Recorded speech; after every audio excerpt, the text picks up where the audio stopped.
The orange is what Tanzania is exporting to Kenya, and the gray is a balance. I think this chart, what it shows you, ni kwamba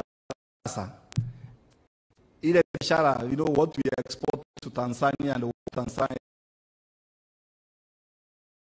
we are doing almost equal business, but we are doing only about 3 billion shillings every year. To have a balance trade, but it's not enough to be happy with that 3 billion a year. So why we are here today. The range of commodities we are trading in are not enough. I think we need to strengthen that so that it's a win-win arrangement. Next. Then regarding investment, as I said, we know in our database, we have about 30 companies from Tanzania who have invested here. Majority of them are in manufacturing, which is good because manufacturing is a key priority in our Vision 2030 and the Big Four agenda, but also in a few other sectors. The potential job creation about 2,000. We need more Tanzanians to come and do business here. I think, as I said, our economy is rich. You can get Kenyans to partner with. I think it becomes a win-win for everyone. Next. The other reason why you should invest here is that your investment is safe.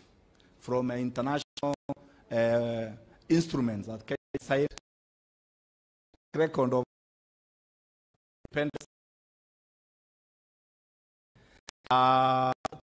guarantees institution and the Foreign Investment Protection Act, which was enacted in 1964, immediately after how seriously our government take care of property. Next.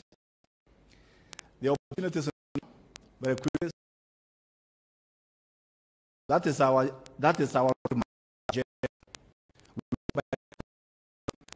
Kenya below the line.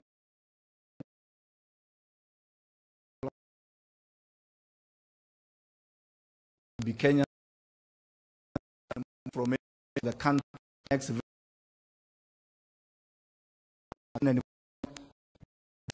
our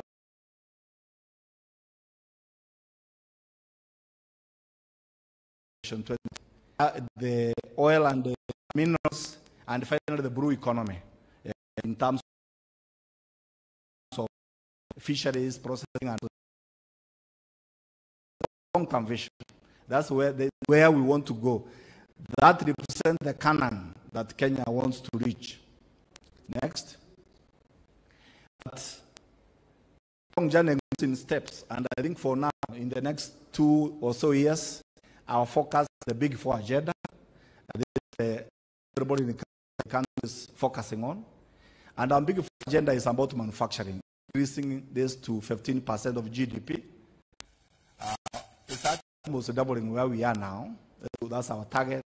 100% food and nutrition to by end of next year, not by 2030. And looking at at least half a million affordable units in our country.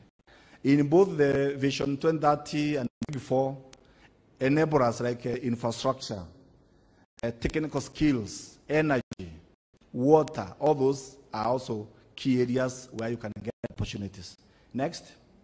So in manufacturing, I've said we just want to double the contribution to GDP of this sector because this is where jobs are, and we are jobs. And we have identified a careful analysis which sectors are the most competitive that we are focusing on, and you can see them there from textiles and apparels, leather processing. I would like to do also a survey of ICT, so you can see that. Next.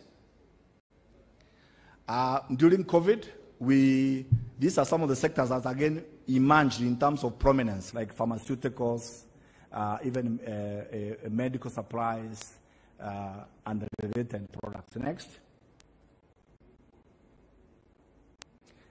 We have many export epicenters and economic zones where you can get a lot of incentives. Incentives are there, and you have many zones. I think you can take a copy of the presentation if you want the details. Next. This is a map of where the epicenters and SECenters are located. But Tanzania in Kenya, you know, and just brand it as such. So you are not. It's not a must that you should go in any of the 75 or more that are there, but you can actually even set up your own. Next. In affordable housing, so we are, as I said, we want to build at least 500,000 houses for low-income people by the end of next year. But there is also related opportunities, financing and like videos.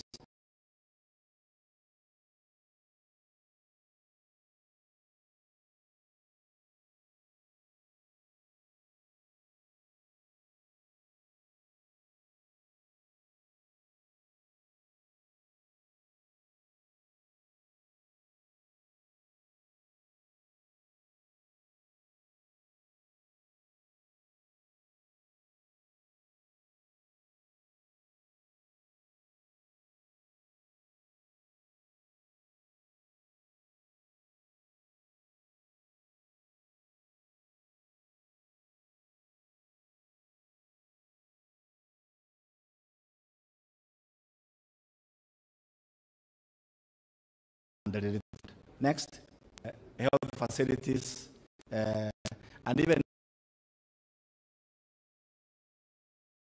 a lot of the people. Next. Just, I think you may have heard about there's a big, we call it a game changer project, corridor connecting Kenya to Ethiopia and South Sudan through a new port in Lamu. And I think the first berth of this port is going to be operational from next month. So it is already happening. So and you can see lots of opportunities in that corridor. So you can also position yourself as Tanzanians and do business here with a view even to reaching Ethiopian and South Sudan markets and beyond. Next. And this is our response to the Silicon Valley with the Silicon Savannah, 5,000 acres of land for ICT, the cutting edge link between research and development and production. It's already, all the infrastructure has been built. It's only about 50 kilometers from Nairobi here. You can be able to actually take up land there in very concessional terms and set up your business. The blue economy, we talked is about fisheries, value addition, shipbuilding, water transport. These are the opportunities we have. Again, you could be able to consider. We can give you more details for those who are interested. Next. In the energy sector, from transmission to distribution systems, off-grid solutions. If you want to set up power supply in areas that are not connected to the national grid, those are the hottest areas that you can do that. But even feeding to the national grid is possible, and opportunities are available. Next. In tourism, you all know that we now getting about 2 million international visitors every year. Our potential is more than 5 million. So you can imagine, if we go to 5 million, the opportunities we have from accommodation to development of new tourism products, development of complete circuits. And this is one area where we can strengthen cooperation between ourselves and Tanzania so that we have just like you can have regional value chains for very effective manufacturing. We can also have regional value chains for tourism where you can have a good circuits that cut across the two countries. Next. So to get started, we are there for you. Our motto is investor is king or queen. So come and see us. We serve you. All the agencies, ourselves and agencies learning the EP cents and SE cents and all the other government regulators, we have formed ourselves into a Team Kenya to give you a very efficient service that will make you, be happy. These are the services you get at Can Invest. Next, we have a one-stop center, so now you don't have to move from one office to the other to get to register your company or get registered for tax purposes. We can get all this in one place. Next, we also have digital platforms for those who want to do remotely. You can find opportunities in e-opportunities. You can also see the transparency of how to do the procedures of doing business. It's in e-regulations. We have now almost 260 procedures that you can just click and you're able to see what needs to be done. And then you don't have to think that you must pay a bribe or you must really go up and down to do it. You are empowered through this platform. Next. Yeah, if you don't believe me, what I'm saying, you can actually see some of the other people who have commented in recent times about doing business in Kenya. You all know Stephen Hayes from a corporate council in Africa in the US. Then, Richard Quest of CNN was in Kenya, I think was it towards the end of 2019 or early last year, before COVID. And he enjoyed Nyama Choma in a big way. So these are some of the comments. At least you can see independent views of what it is doing business here. Finally, if you are thinking about investment, make it Kenya. As I said, our promise is to treat you as queen and king. When you are investing here, we are going to roll out the red carpet and then give you an experience that you will not forget. Thank you very much. Asanteni sana na mnakaribishwa tena. Let us applaud Daktari with a lot of hard clap. Let's give him a clap. Thanks, gentlemen. On behalf of the Kenya Investment Authority, he has given us well-elucidated thoughts, and I'm double sure as the discussant comes on stage and as he opens the plenary, we'll be able to discuss what we've been taken through. Nikubalie ni watambue mawaziri wetu kutoka Jamhuri ya Kenya ambao wamejiunga nasi. Nitambue uwepo wa waziri wetu wa biashara, Mheshimiwa Betty Maina, naomba tuwapungie mkono waziri. Waziri Betty Maina, naomba tuwapungie mkono. Asante. Tumkaribishe waziri wetu wa mauzo na biashara. Tuko na waziri wetu wa labor, Mheshimiwa Simon Chalugui. Asante sana waziri. Waziri wetu wa kilimo, Mheshimiwa Peter Munya. Asante sana waziri. Na waziri wetu wa fedha na mipango ya kitaifa ya kiuchumi, Mheshimiwa Ekuru Yatani. Asante sana waziri. Vile vile waziri wetu wa masuala ya nje, Balozi Rachel Omamo, yuko kule nje akihakikisha kwamba kila kitu kiko salama. Allow me to invite our discussant, Ms. Phyllis Wakiaga, the CEO, Kenya Association of Manufacturers. You have 5 minutes, kindly to take us through and elucidate more on what Daktari has shared with us. Karibu. Thank you very much. When I was here before, the cabinet secretaries hadn't all joined us, so allow me to recognize the presence of the cabinet secretaries from Kenya and those from Tanzania who may have joined us after I was up here. I also want to appreciate Dr. Ikiara for his good presentation that was really showcasing the opportunities that exist within Kenya, and I'm sure we are going to get the same from the United Republic of Tanzania. I just want to mention 2 specific opportunities before I go into my remarks. I see a big opportunity in industrialization within the region. If you look at the industrialization strategy at ESC, the ambition of the strategy by 2030 is to see industry or manufacturing contribute to 30% of the GDP of the East African community countries. I also see a big opportunity in the issues of trade. If you look at the trade within the region, we are below 20%. That means we have over 80% in terms of an opportunity to take advantage of. And based on the strong bilateral ties, the strong socio-cultural ties that we have between our two countries, there's a lot of room for us to take advantage of those opportunities. And the COVID-19 pandemic, in my view, has also demonstrated to us the need and the importance of growing strong local supply chains within our regions. So that's something I think that should really be the background. As we have this discussion today, how do we deal with any challenges and impediments that prevent us from taking advantage of these opportunities? Our countries are both endowed with a lot of resources, and there's the ability for us to capitalize on all of them. We have the capability to also grow these opportunities into the AfCFTA. But what holds us back, I think, is some of the challenges we have in terms of the non-tariff barriers and the technical barriers to trade that affect us within the region. I'll highlight some of them just to speak about just examples of some of the challenges we have. We have challenges around the discriminatory treatment of certain products, where we have imposition of excise duties on products like Kenyan manufactured cigarettes.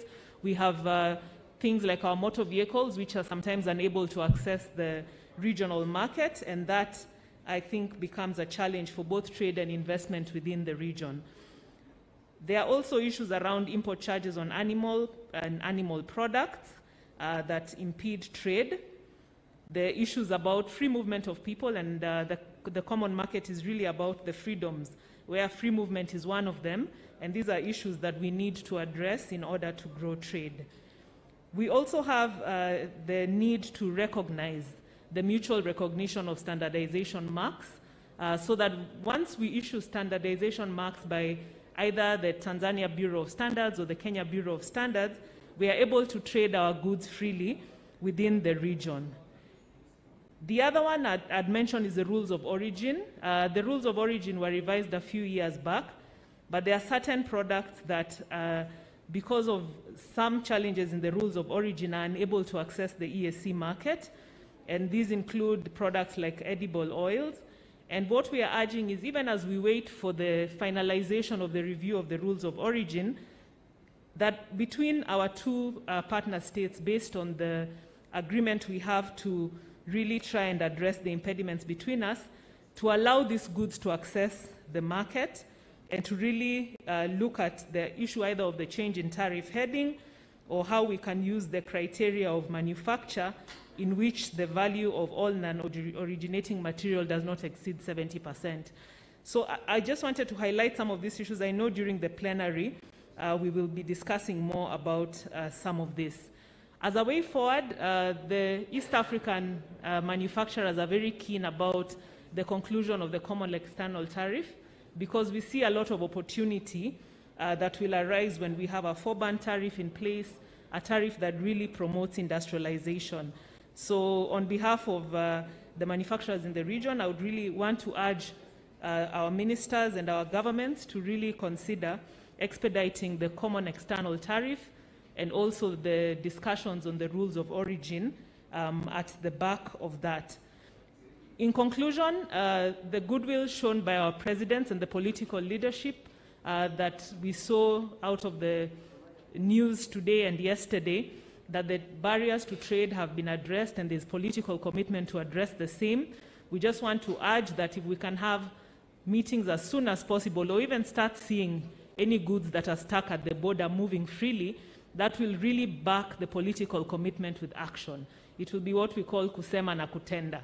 But we appreciate the goodwill, and as the business community, we look forward to more investment in Tanzania, more investment in Kenya, and more trade between our two nations for the mutual benefits, not just of ourselves, but really of the people of our region, in a bid to create opportunities for all of us. And lastly, I think we have a lot of opportunities for our SMEs within the region. All our countries are rich in the agricultural sector, so there's the opportunity for us to really capitalize, increase productivity at farm level, and create opportunities. There's also opportunities in technology, ICT, the creative industries. So the opportunities are vast, and in conclusion, I started by speaking about opportunities. I want to conclude by saying that let us approach these discussions with an abundance mentality. There is enough to go around for all of us, and it's possible for us to create a lot of industries that will really take the Africa Continental Free Trade Area by storm. Thank you very much, and God bless you all. Thank you. Thank you so much, our dear sister Phyllis, for taking us through those expansions areas, and I'm double sure that it will give us now a good, ample time for us to discuss. As the PS started by saying, let's discuss considering the aspects that has brought us here, giving solutions and giving a way forward. Nikubalini sasa nimwalike Balozi Weru, katibu katika Wizara ya Biashara, ili aweze kutuongoza katika hii nafasi ambapo sasa tutazungumza sote. After the discussant and also the presenter, we have now time for us to discuss. If there is something you noted down, let us now bring it out. Karibu, PS. Thank you very much, my colleague. As per the program, we have a very short window for the plenary on the presentation made by Dr. Ikiara and the issues raised by the discussant, Phyllis Wakiaga.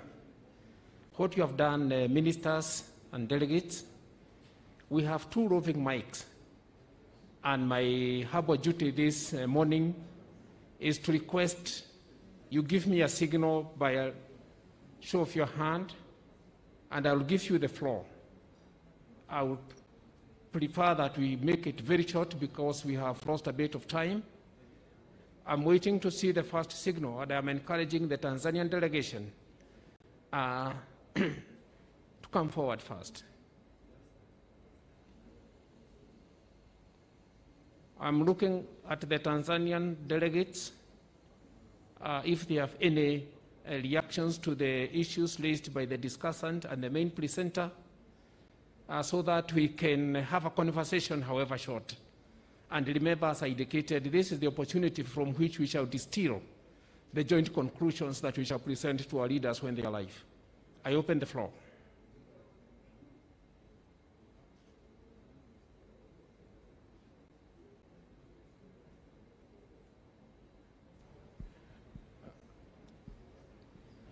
I'm being shown, okay, at the back there. And be short, please. Introduce yourself and to the point.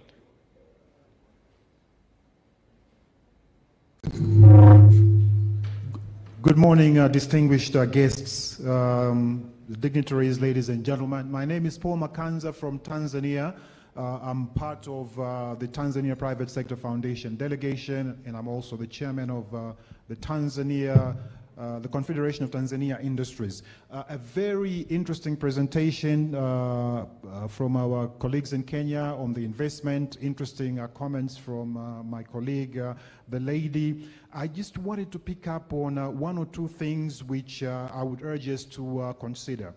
One is, if you look at the terms of trade between Kenya and Tanzania, you will note that a lot of the imports into Kenya or exports from Tanzania to Kenya are raw materials. And a lot of the imports into Tanzania from Kenya are finished products. And basically, what I would want to encourage is setting up factories in Tanzania for value addition, in particular in agro processing. I know we talk about EAC in terms of industrialization and so on, but I believe there is a need to actually drive the EAC industrialization program in tandem, okay, in tandem.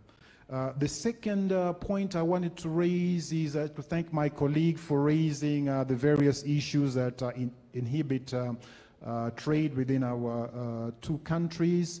And I just wanted also to add the issue of SPCs.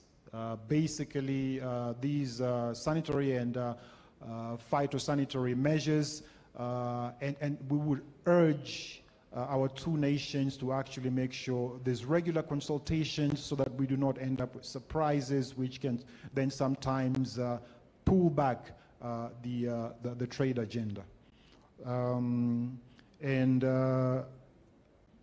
Lastly, I wanted to bring up also the point of joint ventures between our business communities or our business people. So if you're investing in Tanzania, get a local partner. If you're investing in Kenya, get a local partner. Thank you very much. Thank you very much. Those are 3 questions in one.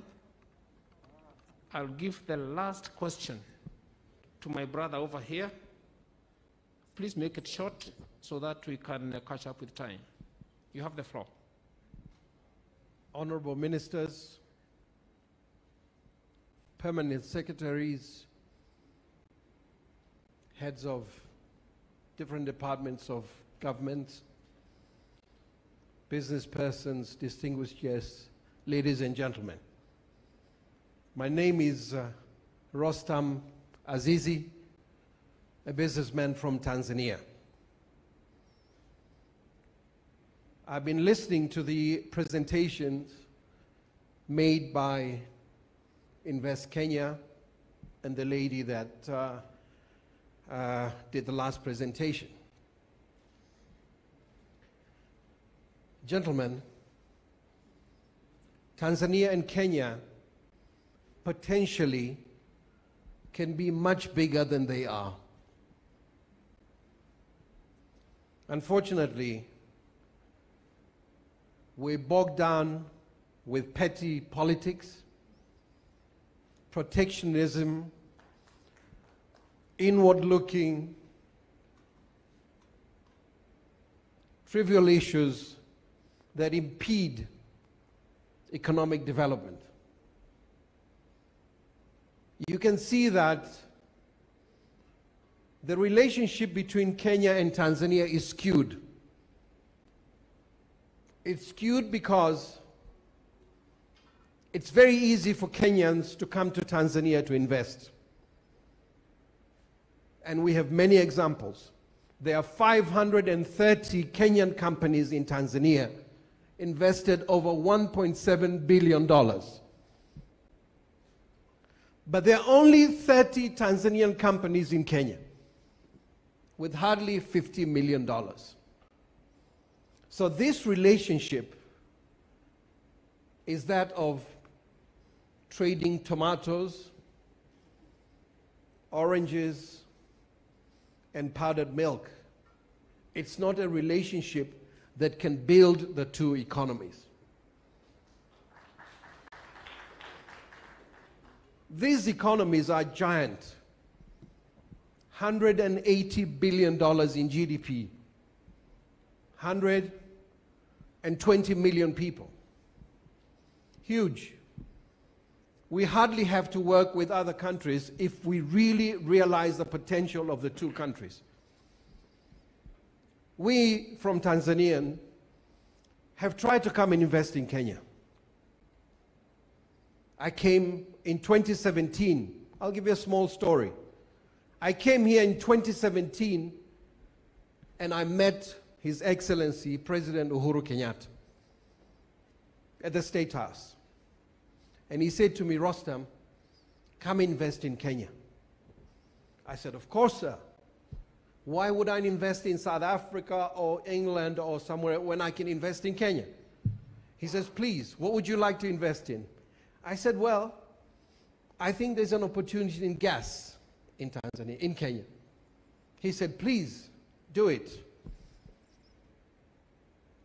It has taken me 3 years and I have still not got a response on my investment proposition.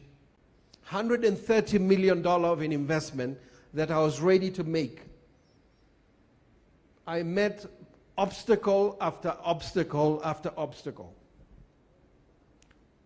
Some really sad stories, but I don't want to go into them. But in short, if we don't underpin the relationship between Kenya and Tanzania with investments, the relationship is not sustainable. Tanzania cannot be forever an exporter of raw material and Kenya to enjoy the luxury of giving us their manufactured goods. We need equity in this relationship. We need a relationship that is beneficial to Kenya and Tanzania, to Tanzanians and Kenya. So please, honorable ministers, permanent secretaries, we need to look at this very seriously. We can be talking here, having teas and coffees, but then we end up in deeper and deeper misunderstanding as we go forward. This needs closer scrutiny, needs to be handled and tackled with seriousness if we want this relationship to go from strength to strength. Thank you very much. Thank you very much. And as you take your seat, if I can wear my other hat, I can assure you the new page that was opened by our two leaders yesterday is indeed a new page. So from here, I'll give you my card, and I'll be able to not have tea and coffee with you, but to engage you immediately after this session, because we are going to have a B2B. Therefore, delegates, let me request Dr. Ikiara to take just a minute. And thank you, Dr. Ikiara, for giving the investor your card. I hope you've given, will know the directions to our meeting. Please come forward, take a minute, and respond to the two issues. Actually, there are 5 plus. Then we move to the next segment of the program. You have the floor.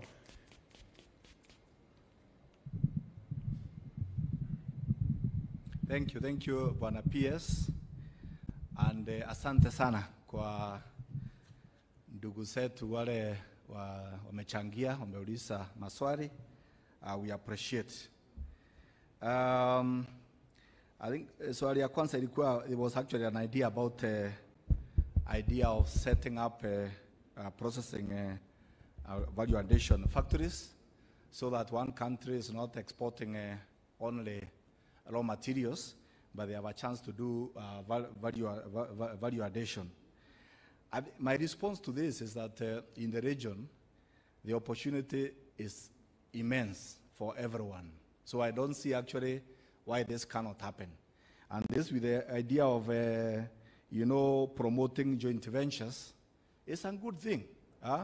In Kenya, we are thinking about considering the idea of setting up a conditional incentives framework to encourage investors to go in the right direction. And it would be okay to say we will give more investors more tax breaks and other incentives, those who agree to form joint ventures. So that becomes one criteria. Also, those who buy more from the domestic economies and in their factories. So I think this is doable because opportunity is immense, and I think it can be a win-win for the two countries.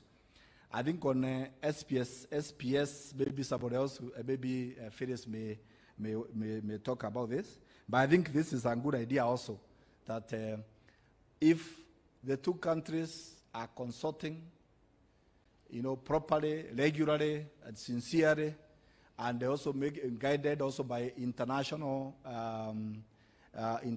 standards on some of the things, how to do these things, it's doable. On the issue of that we can actually take advantage of the strength we have as two economies for everybody's benefit, I couldn't agree much more. And I think we just find ways. We need to find ways of building more trust, across everybody, and also look at the empirical evidence around the world about the benefits of freer trade. When you have freer trade, the benefits accrue to many participants. And I think it's the meeting we're having today. I think is a good starting point for starting to build the trust, starting to trust each other and to know each other so that we can do things together in a better way. I think Mwensangu, the investor who has talked so passionately, I think he has put me on the spot because I said how we treat investors as king or queen. He didn't give me the chance to treat him as a king. So I've just given him my card so that we can actually start. We understand what the problem has been and solve it as quickly as possible. Our structure, we have different line ministries and agencies with responsibility and mandate to handle different things. But for us, we've said we would like to coordinate. If it's something like gas, we know the agencies that are dealing with that and will be able to have the chance to serve you, sir. So I think anytime let us know, even if you have time today before you travel, we will be happy to discuss. My minister, waziri wangu, umeona ameniita mara moja, she summoned me to find out what is happening. It just shows you the spirit that we want investment. We want to, even if we can't say yes all the time, we must say no, and quickly, so that there's no ambiguity, no nothing. And Kenya is a country that is following, I think, the rule of law, so there's nobody who will say no if everything is in line with the policy and the law. So I wish some of the Tanzanians who have been here would have been here to give a testimonial, so that the Tanzanian investors who are here and who are considering to invest here don't only go with one view, that it takes 3 years or more to get sorted out. Yeah. Thank you very much. Asanteni.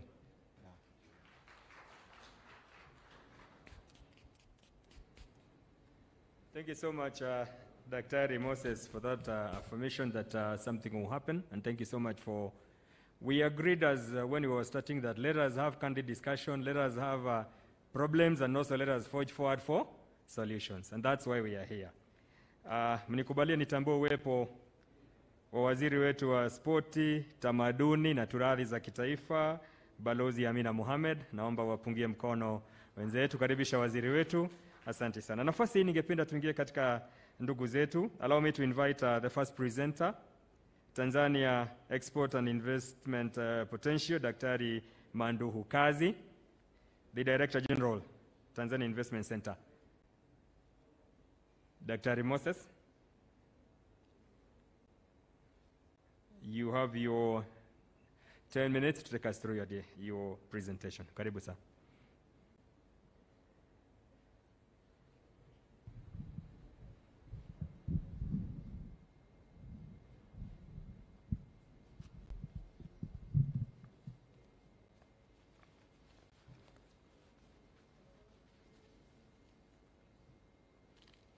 Waheshimiwa mawaziri, waheshimiwa makatibu wakuu na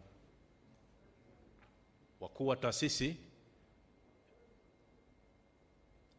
nina heshima kubwa kuleta presentation ya kuhusiana na overview of investment climate, trade and opportunities in Tanzania. The first slide, please.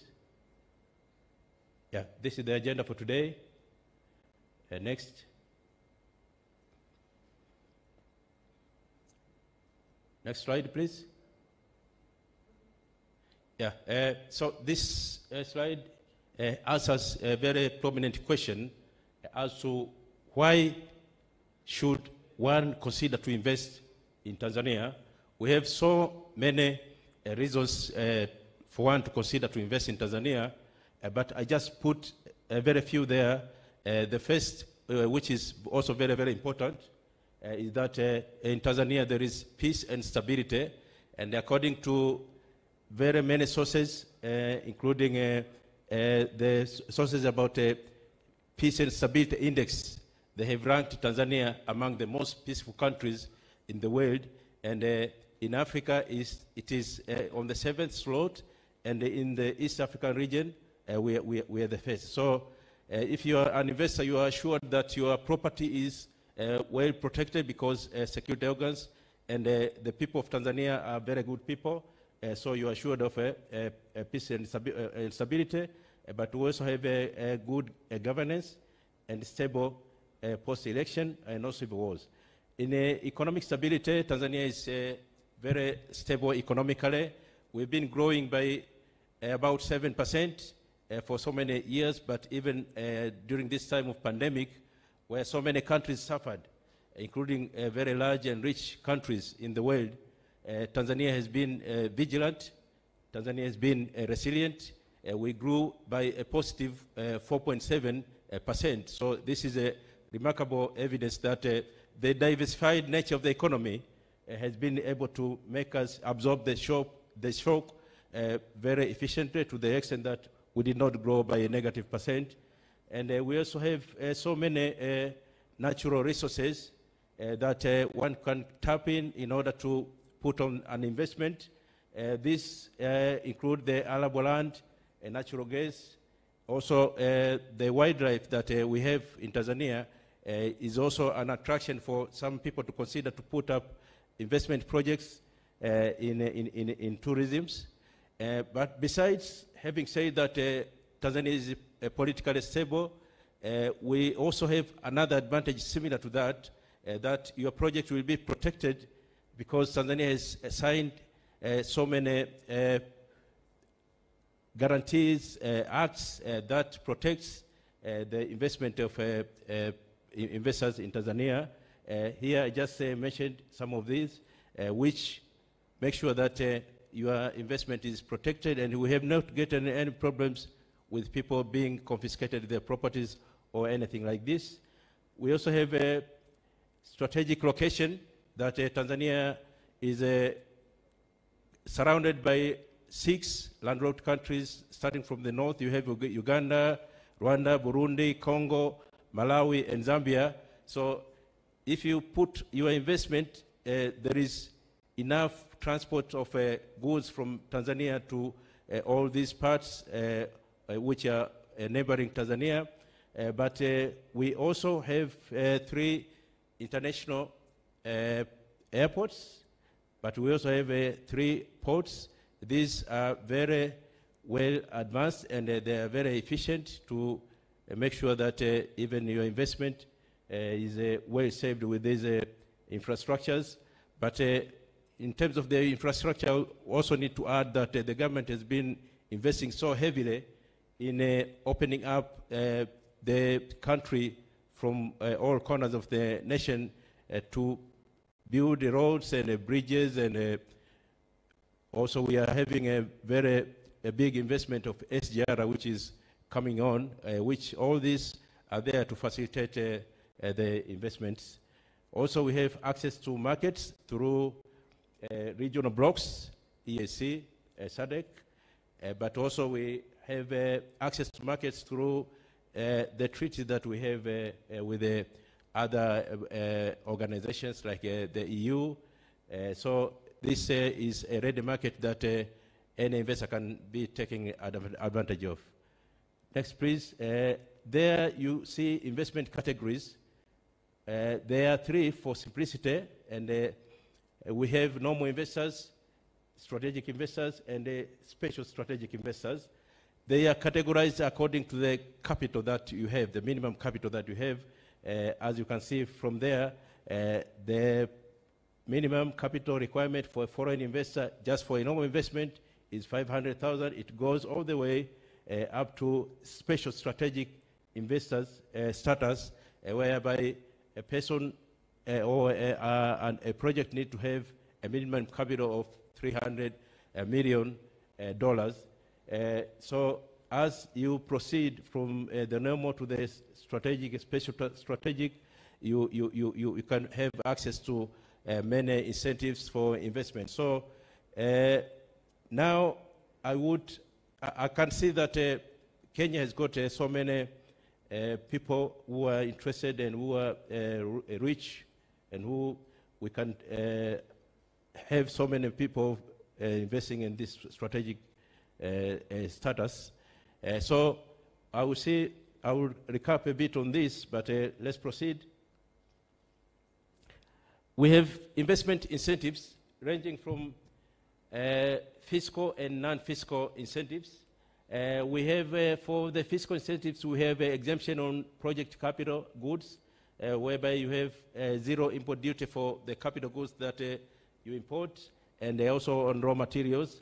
But we also have capital allowance, depreciation allowance, tax relief on deemed capital goods, whereby if you import your goods, you just pay 25% of the accepted deemed capital goods. So this is a waiver of 75%, which is quite huge.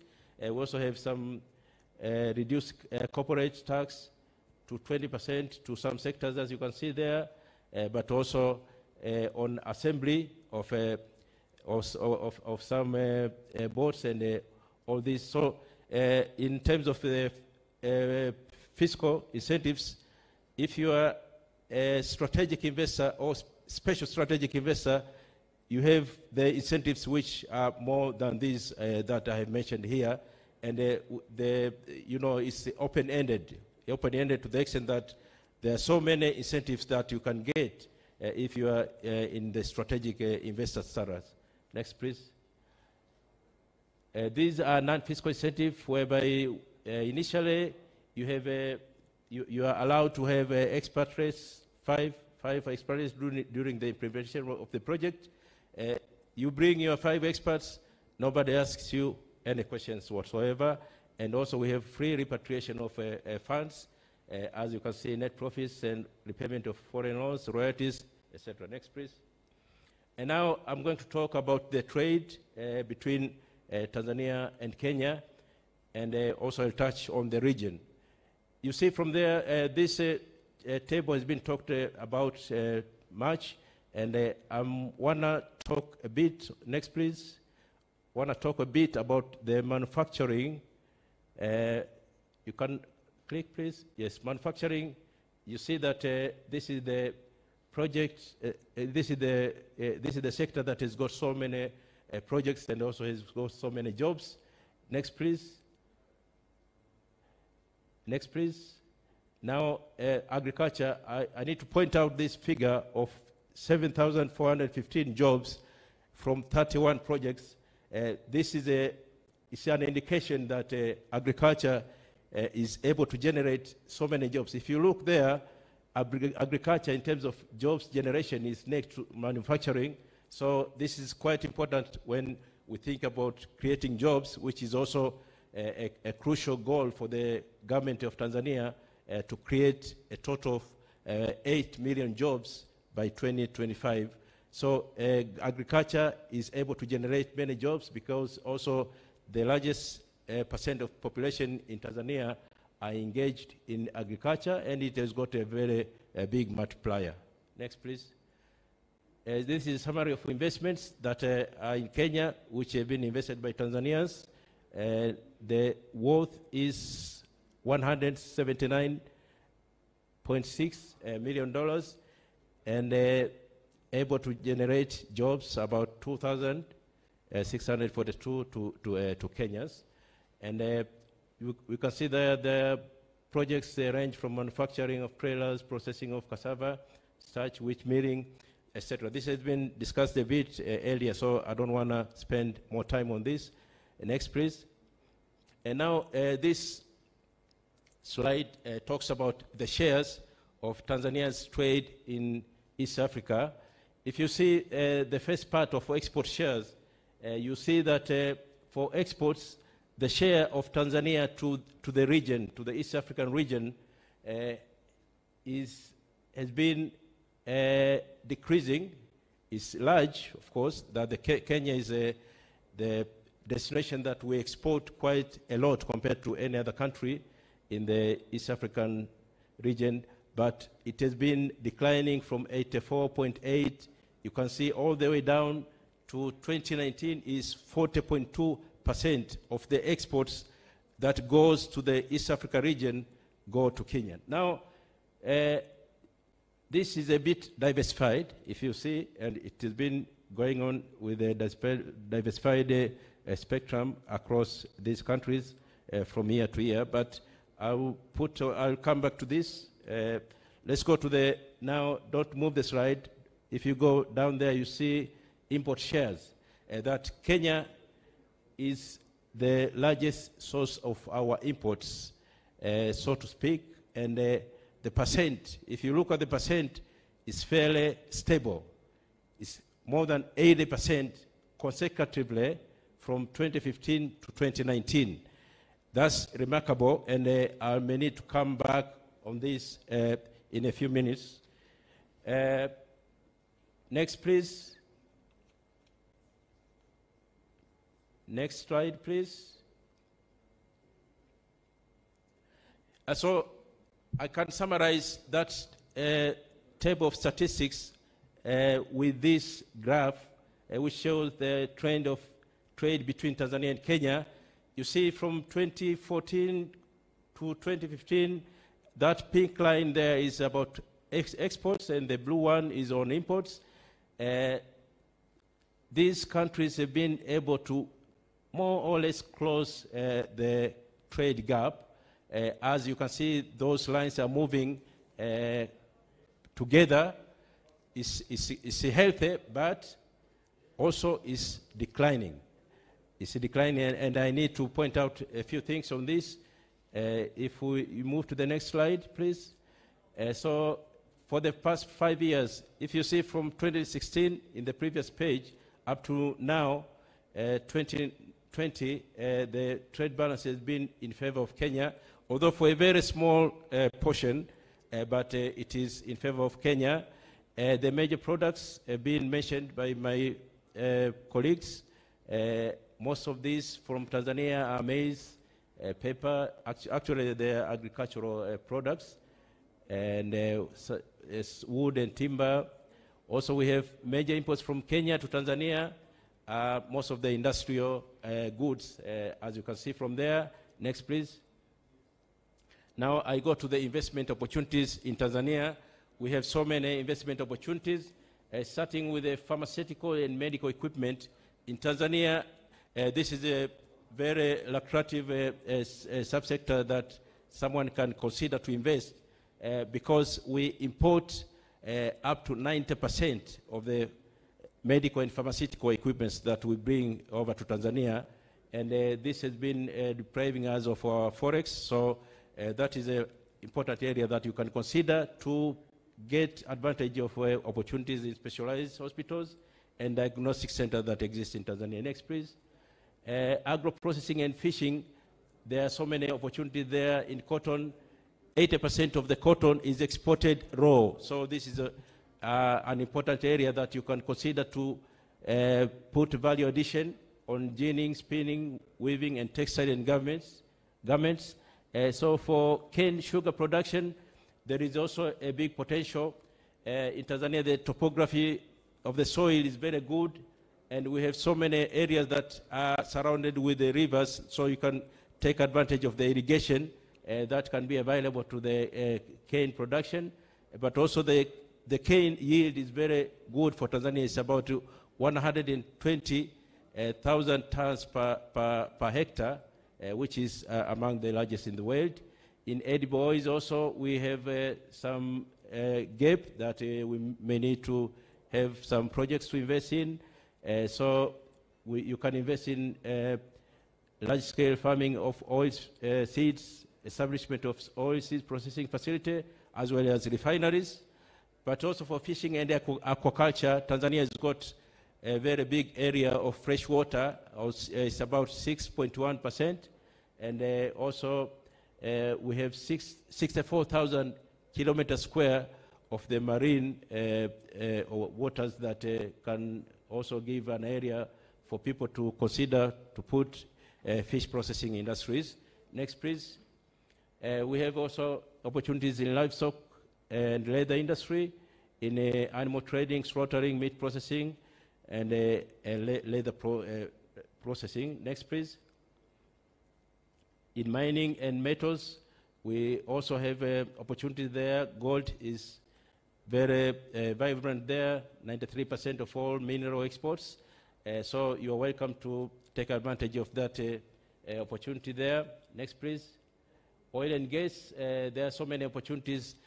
About half of the area of Tanzania is having sedimentary basin that is very conducive to have gas and oil, because they have got a hydrocarbon that is very viable for oil and gas refineries.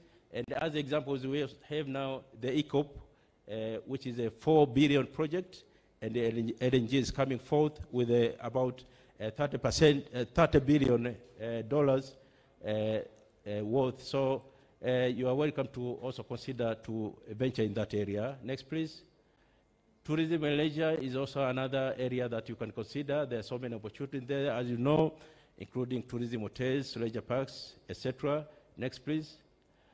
Zanzibar also has got so many opportunities that people can consider to invest, including deep sea fishing, fish farming, agriculture, horticulture, spices, and all that. And if you can contact Zipper, they have all the information about these opportunities. Next, please.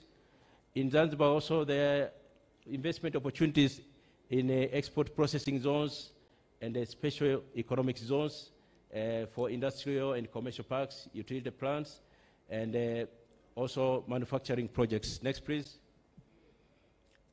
Also, there are some available opportunities for first-class restaurants, as well as ecotourism villas in Zanzibar. As I said, you can contact Zanzibar Investment Promotion Authority there by following their website. Next, please. Now, conclusively, as we've seen that Tanzania and Kenya have constituted the largest proportion of trade among the East African countries. So this by itself is a very good and a big opportunity that we can utilize, provided that we work on that graph that is slowing down from 2016 for the benefit of both our countries.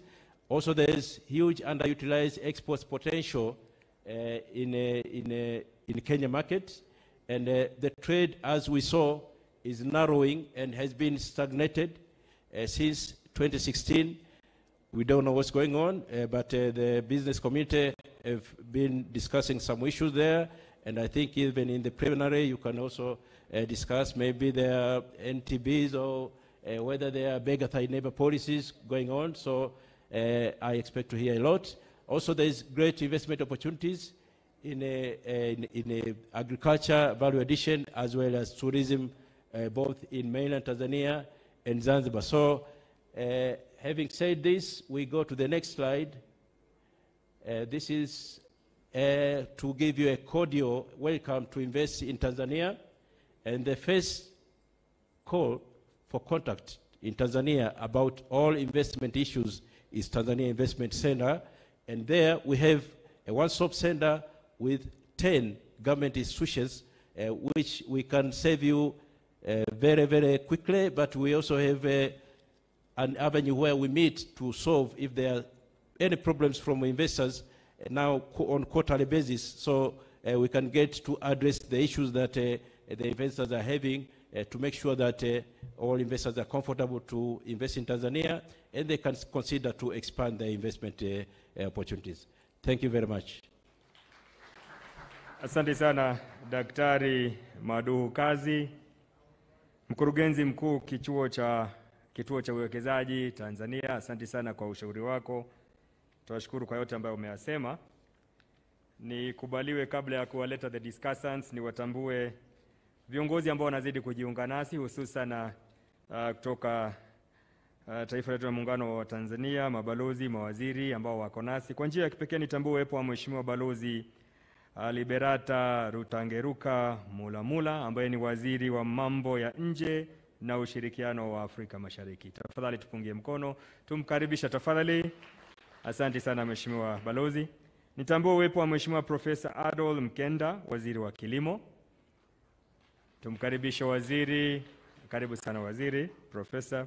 Nimtambue Mheshimiwa Geoffrey Mwembe, waziri wa uwekezaji, ofisi ya waziri mkuu. Karibu sana waziri. Nitambue uwepo wa Mheshimiwa Lela Musa, waziri wa utalii na turathi za kitaifa.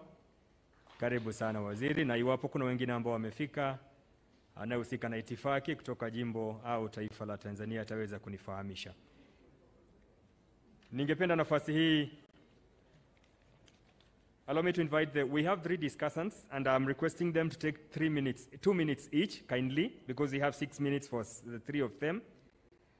I wish to invite the discussant from the private sector, Honorable Sylvester Francis Koki, who is a board member, Tanzania Private Sector Foundation, kindly.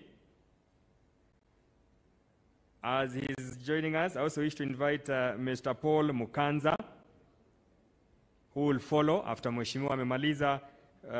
Mr. Paul Mukanza, mwenyekiti wa Confederation of Tanzania Industries, awe tayari na dakika zake 2. Kisha Ms. Jacqueline Mkindi, Chair Agriculture Council of Tanzania, also to be ready. Karibu Mheshimiwa. Asante sana mshereheshaji. Naomba kuwatambua waheshimiwa mawaziri wote, makatibu wakuu, viongozi wote wa private sector Tanzania na Kenya, lakini na wafanya biashara wenzangu wote tuliokutanyika hapa. Naomba mpokee salamu kutoka TPSF. Nitafanya presentation yangu kwa Kiswahili kwa sababu tunapromote biashara kati ya Tanzania na Kenya. Sasa ni wakati vile vile tupromote Kiswahili ili wafanya biashara wetu waweze kufanya biashara vizuri, na imani wote mnanielewa. Ningependa nikazie kidogo kwenye ile presentation ambayo imefanywa na mkurugenzi wetu wa Investment Center Tanzania, na nikitaka kusema kwamba objective kubwa ya sisi viongozi wa private sector ni create employment. Na ili tuweze create employment kwa wananchi wetu wa Tanzania na Kenya, ni lazima tuweze kuwekeza katika hizi nchi mbili katika hali ya win-win situation. Na mimi ningesema baada ya kujifunza kutokana na janga hili la COVID, tunaona wazi kwamba sasa kuna umuhimu zaidi wa kuwekeza ndani ya nchi zetu ili tuweze kufanya biashara pamoja, lakini vile vile kupata mahitaji ya pamoja ndani ya nchi zetu mbili bila kutegemea nchi za Ulaya, Marekani na kwingineko. Sasa kwa kukazia tunafanyaje? Kwanza tuna challenge nyingi sana za biashara za kawaida katika mipaka yetu.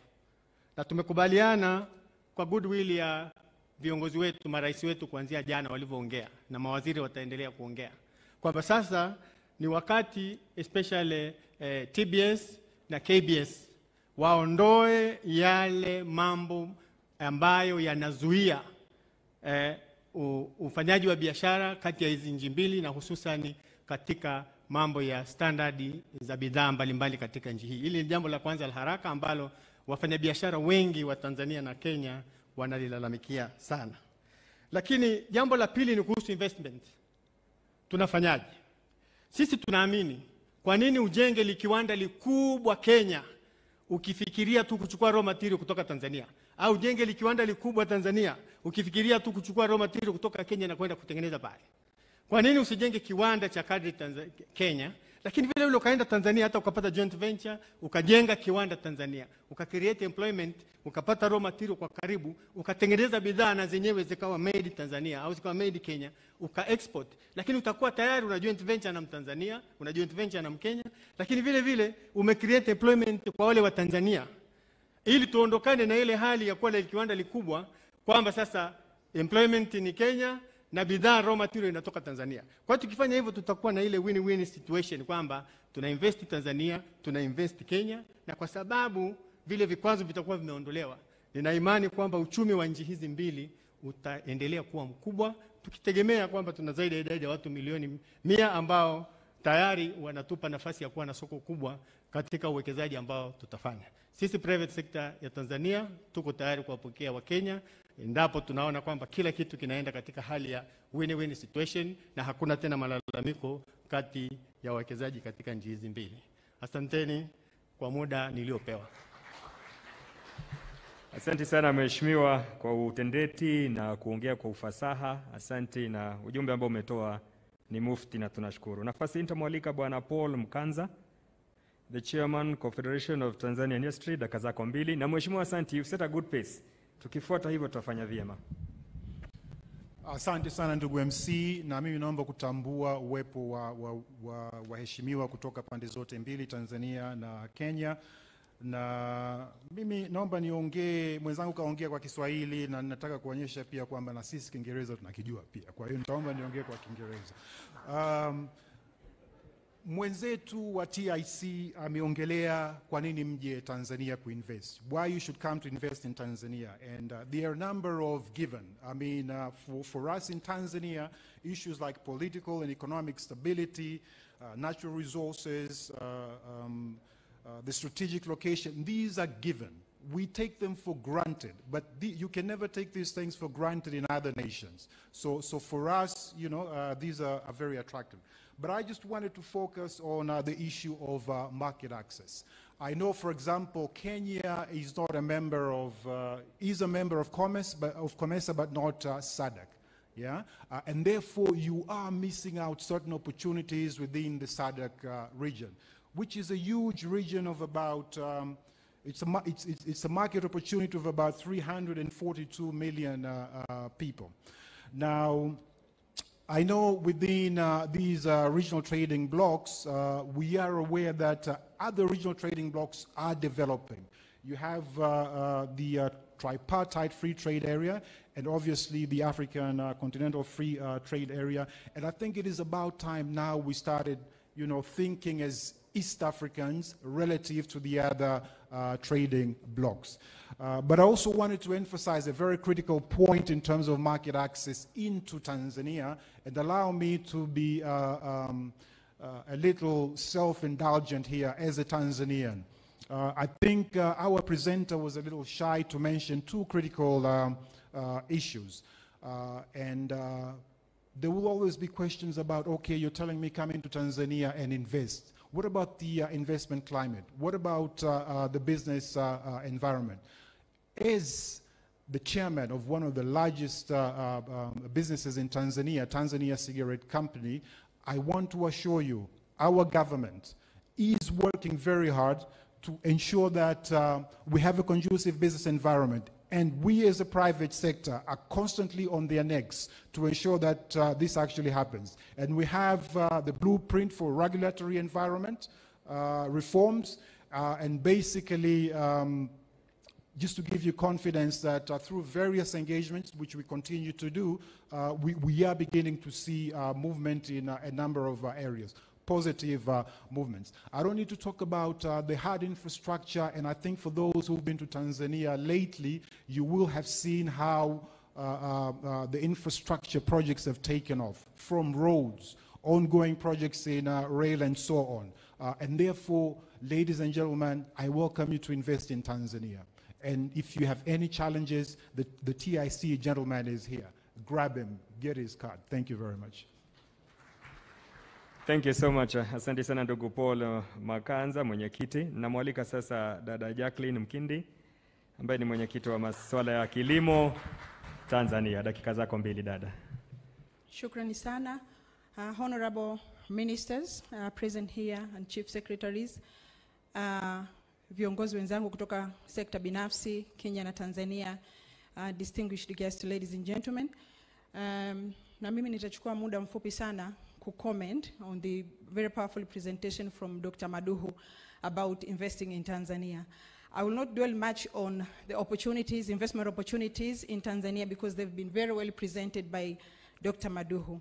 But I would really want to actually emphasize on the role of partners, both public and private sector, in creating conducive business environment for investment to take place in our respective countries. There are vast opportunities in Tanzania and in Kenya when it comes to investment. However, there are critical things that needs to be done na nchi zote hizi mbili katika kuhakikisha kwamba we have the right ecosystem, trading ecosystem between the two countries. And even if we didn't want to actually work together or forge, strategic partnerships to create an enabling environment, there are two critical factors that we need to really consider sasa hivi as we think of, enhancing a business environment. One of those factors is population growth. We are told by our researchers that the population in our countries is going to hit 1.4 billion come 2030. And come 2050, the population in East Africa are going to hit 2.5 billion. Therefore, there's going to be increasing demand for food, and of course, youth unemployment is going to increase in our countries. 2, there is the issue of climate change and the impact of climate change in our business arena. And so, ni vitu gani ambavyo tunakutana navyo when it comes to the impact or the effect of climate change in our respective country to do with business. Of course, we are told kwamba climate change inaenda to affect our yields, because when we talk of investment, we have to actually consider backward as well as, forward integration. And that is how we talk, business environment in a sustainable manner. And so we are told the effect of climate change is going to affect our system, our yields by 50%. We're going to reduce our yield by 50%. That is not enough. We are also going to expect increasing climate refugees in our country. Again, increasing demand for food. So we really need, as countries, to forge strategic partnership to enhance conducive environment for our businesses. One, addressing the technical barriers to trade. That one has been critically mentioned by my colleagues in the previous, before me. So number 2, of course, we should facilitate transfer of technologies and knowledge between Tanzania and Kenya. If pesticides, for example, have been registered in Kenya or in Tanzania, if technical data are available, if efficacy data is available in Kenya, why should we repeat the same process in Tanzania? And so I think it is the role of partners, both public and private, to ensure that we are reducing the cost of doing business in our countries by making sure that the technology that is necessary for fostering trade is, of course, available, accessible, as well as affordable for the private sector to survive and thrive in our countries. Of course, too, I want to emphasize on the issue of harmonization of our standards and practices. It is critical now that, we agree to finalize the harmonization of SPS protocol, for example, as that is how we're going to really facilitate, agriculture or agribusiness trade between our countries. And the harmonization or our discussion around standard compliance should not only end at SPS. As a bloc, we should actually go further and think of how, as a team, should we tackle market in different, blocks like EU. We, as Tanzania and Kenya, have been the recipients of standards from Europe and other countries. Why don't we forge partnership that would actually allow us to even have space in the standard formation tables at different levels beyond Africa and even beyond Europe? I think we need really to agree on our working together around compliance to market standards, at different levels. And so what needs to be done? Public-private partnership is critical. And when we talk of PPP, sometimes we actually narrow our perspectives into public-private partnership. And I really want to actually emphasize on the 3 contexts of PPPs, which is very, very critical to enhance business or smooth business transaction between Tanzania and Kenya. One, of course, public-public partnership. Harmonization between government and within government is very, very critical to allow for, the right business ecosystem in our countries. Secondly, I think we should also consider the public-private. And thirdly, it's private-private. It is high time for private sector to start talking in our respective countries and ensure optimal business information flow amongst ourselves. TPSF should start engaging meaningfully with KEPSA. Agriculture Council of Tanzania should actually continue engaging meaningfully with the Agriculture Council of Kenya here, and the list can go on and on. And so this is the most viable way of ensuring that we are smoothly transacting and the businesses that are establishing in our respective countries are really growing and become sustainable. Thank you very much. Asante sana. Tumpongeze tena kwa makofi mazuri dada Jacqueline Mkindi ambaye ni mwenyekiti kitengo cha kilimo. Na asante sana. Ningependa kutaja machache ili tuweze kuingia katika ratiba rasmi. I want to request all the media fraternity, the guys with cameras, kindly to constrain or to confine yourself to the media raiser. Wale wote ambao tunafanya jukumu la kunakili, iwe ni katika kamera zetu, iwe ni katika video, tumepewa nafasi ya kufanya kazi pale nyuma na nitaomba sote tuwe hapo. Let us not have movements in between the guests. Tunaingia katika ratiba rasmi wakati wote kuanzia sasa, kwa maana mlezi wetu na mgeni wake tayari wamejiunga nasi. I beseech your indulgence that we minimize movements. We are almost moving to a formal program. Let us minimize movement. Let us minimize talking. I would also wish very humbly to request that we manage our phones. We are all blessed with phones, and our phones has different ringtones. So, as distinguished ladies and gentlemen, kindly let's manage our phones. It will be very bad when the president is making a remark and then we get many ringtones within ourselves. Let us manage our phones so that we can move to the formal program starting any moment from now. Nitaomba sasa tuwe watulivu, na watakapoingia viongozi wetu, mgeni wetu na mlezi wake, tutashauriwa kusimama sote. Ni kanuni na desturi, mila zetu kuwakaribisha viongozi kwa makofi ili wajihisi kwamba tumewakaribisha. Tutakuwa na nafasi ya kuwa na nyimbo 3, wimbo wa Jumuiya ya Muungano wa Tanzania, wimbo wa Jamhuri ya Kenya na wimbo wa Muungano wa Afrika Mashariki. Kisha tutaingia katika ratiba ya mazungumzo mafupi, na kama nilivyoomba awali, wale ambao watapata fursa ya kuzungumza, tuzungumze kwa uchache lakini direct to the point, so that we can address the issues that have taken a long time for us to address them. Kisha baadaye viongozi wetu watazungumza nasi, and then we shall have a communique that will be tabled in order for us to have a way forward. Mnenaji mmoja alizungumza akasema isiwe kuja tu na kuketi, tungependa kuwa na way forward, na furaha yangu ni kwamba baada ya viongozi wetu kuzungumza, tutakuwa na mmoja ambaye atazungumza kwa niaba yetu sote as a joint communique.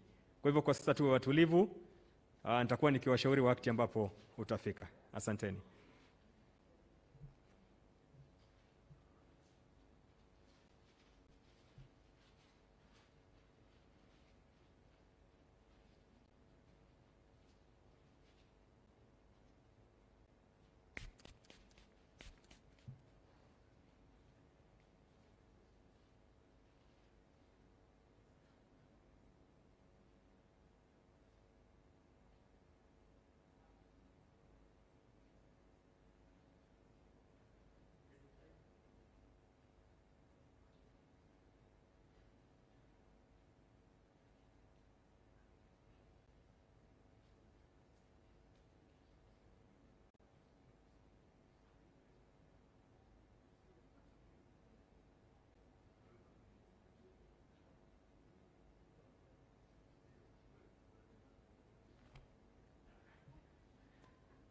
Ikiwa umejiunga nasi hivi sasa, wale ambao wanatazama kule kupitia mitandao mbalimbali, ni siku ya kipekee tunapoendelea na jukwaa la biashara kati ya Jamhuri ya Kenya na nchi ya Jamhuri ya Muungano wa Tanzania. Ikiwa mada yetu siku ya leo ni kuboresha biashara, utalii na uwekezaji katika Jamhuri ya Kenya na Jamhuri ya Muungano wa Tanzania katika Jumuiya ya Afrika Mashariki, ikiwa ni katika mfumo wa umoja wa forodha.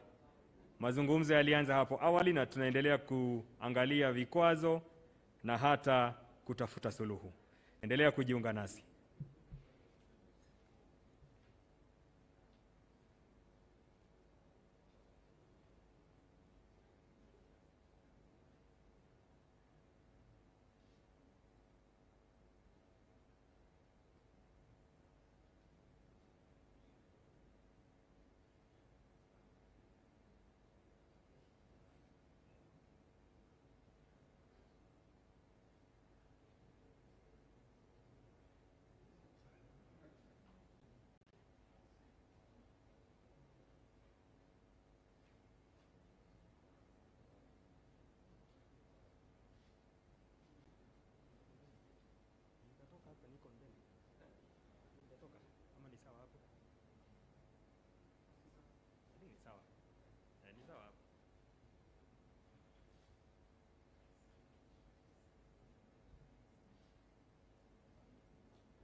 Tusimame tafadhali.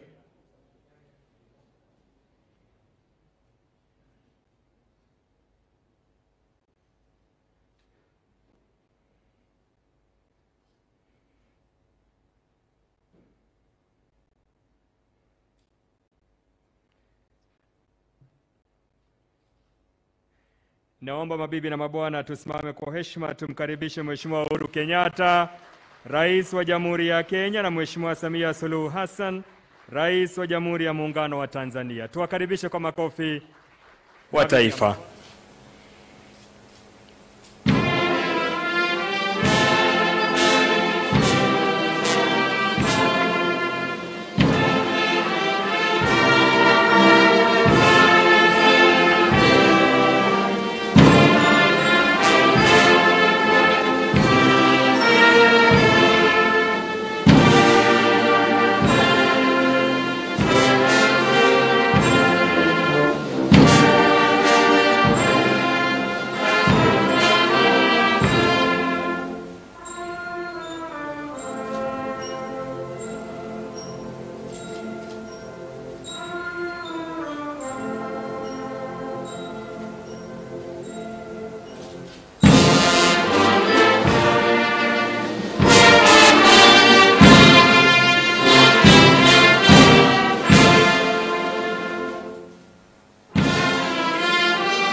Mheshimiwa Rais, kwa ruhusa yako naomba tuketi.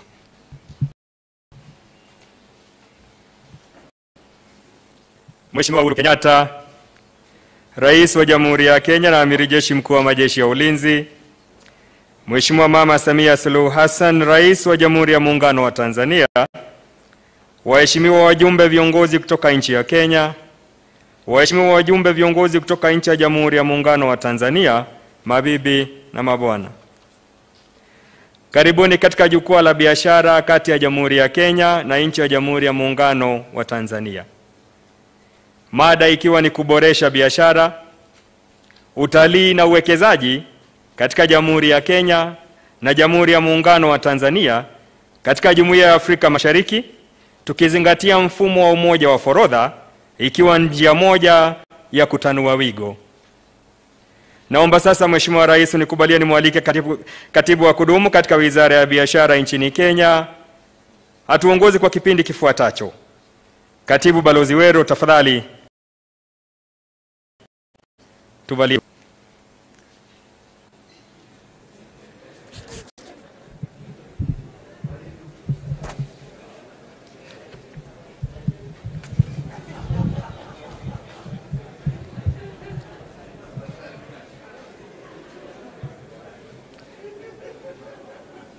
Mheshimiwa Uhuru Kenyatta, Rais wa Jamhuri ya Kenya na Amiri Jeshi Mkuu wa Majeshi ya Ulinzi ya Kenya, Mheshimiwa Samia Suluhu Hassan, Rais wa Jamhuri ya Muungano wa Tanzania, ujumbe kutoka Jamhuri ya Muungano wa Tanzania na ujumbe wa Jamhuri ya Kenya, mabibi na mabwana, kwa ruhusa yako Mheshimiwa Rais, naomba niwaalike watu wachache, actually watu 4 tu, watazungumza kama dakika 7 ama 8 hivi. Wa kwanza ni Paul Makanza, Vice Chair wa Tanzania Private Sector Foundation, atakayetoa taarifa fupi ya yale tuliyozungumzia hapa kama wanabiashara na watu wa serikali. Naomba nimwalike ndugu Paul Makanza. Uko na dakika 2 ndugu yangu. Ama kwa hapo tumwalike Angelina. Karibu Angelina.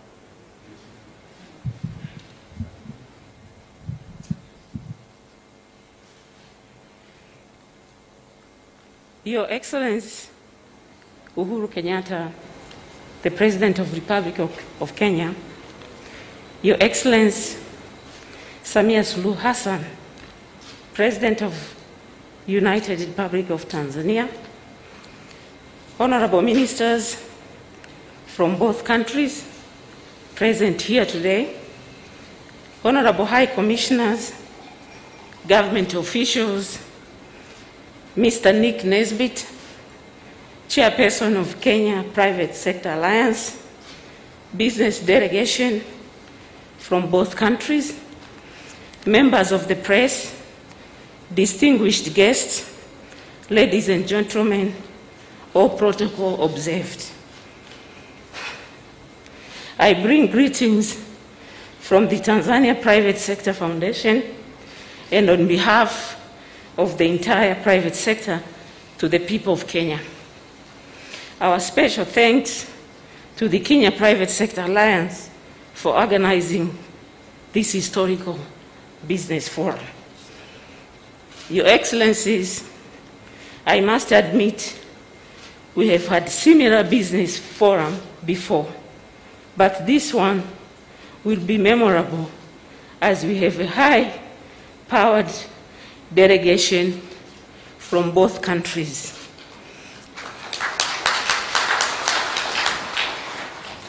It is a clear indication of huge appetite for business and investment in our two countries.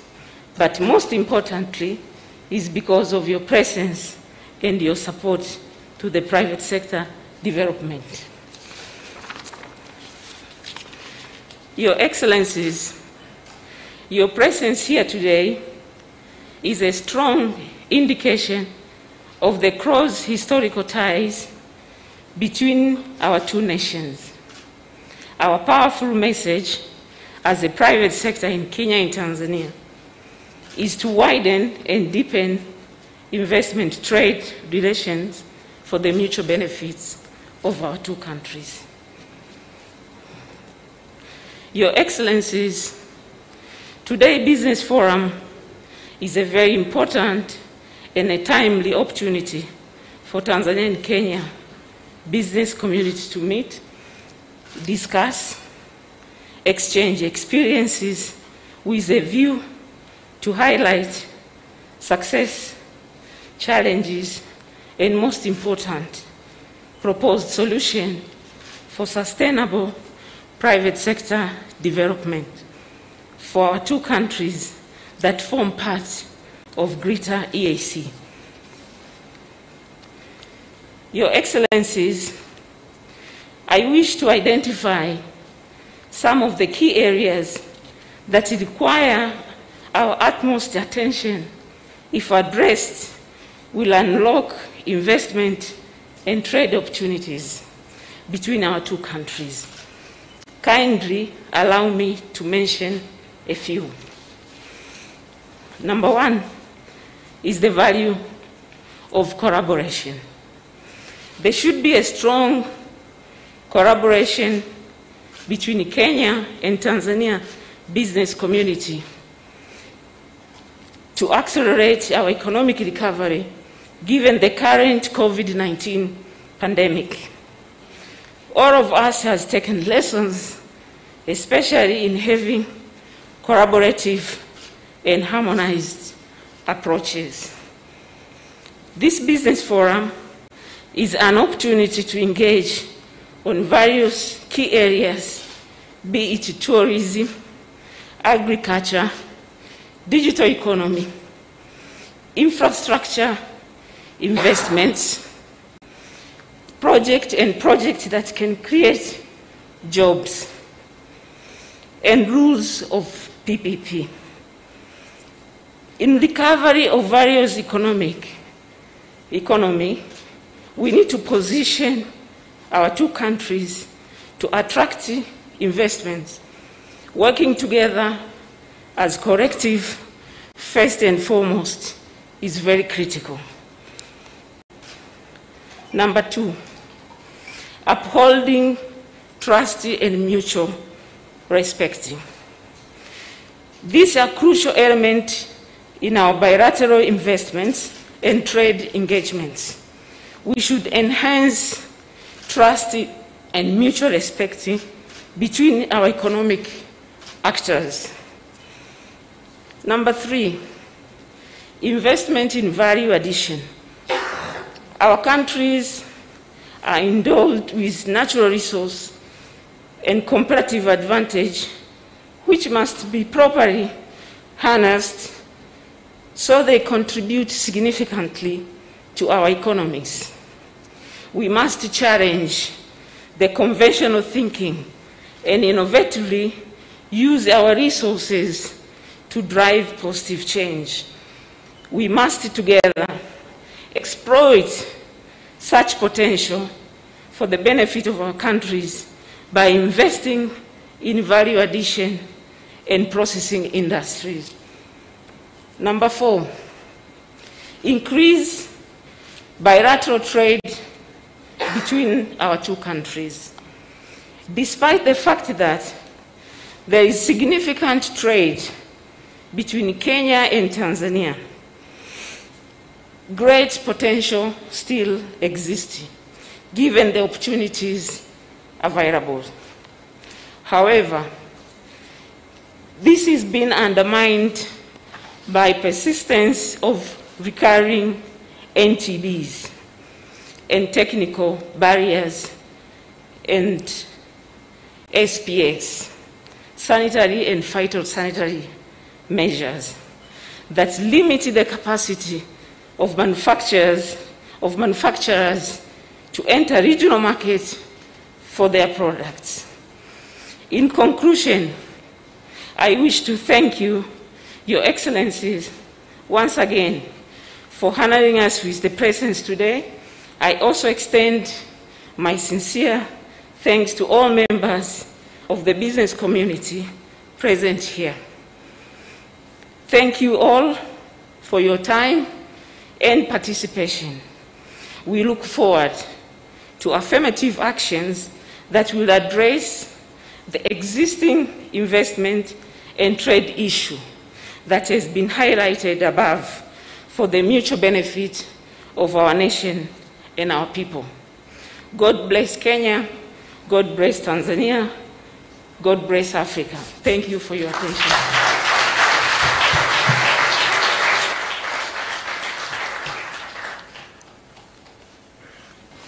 Kwa ruhusa yako Mheshimiwa Rais, naomba sasa nimwalike Madam Caroline Kariuki Karuga asame mafupi tafadhali.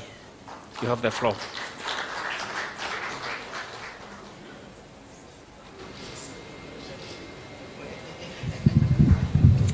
Your Excellency, President Uhuru Kenyatta, the President of the Republic of Kenya and Commander-in-Chief of the Defense Forces, High Excellency, President Sauna Suluhu Hassan, the President of Tanzania, all protocols have been observed. You forgive me for my bad Swahili, so I will stick to English for today, but in our next meeting, I'll have polished a bit of my Swahili. Let me just introduce Kenya Private Sector Alliance to you, High Excellency, who we are very, very proud to have you today, and we are looking forward to a really good engagement. The Private Sector Alliance, KEPSA, is the apex body of the private sector in Kenya that brings together the local and foreign business associations, chamber of commerces, corporates, as multinational companies, large corporates, SMEs, and startups from all sectors of the economy under one umbrella to enable them speak in one voice when engaging government and other stakeholders on cross-cutting policy issues affecting private sector development. KEPSA supports business with training, opportunities to network, financial linkages, mentorships and coaching, access to markets, value chains, and access to investment opportunities. We are basically the federation of associations, and many of them are represented here, and they cover all the sectors and in all parts of the country. And so I'll be speaking on the behalf of the private sector in Kenya today.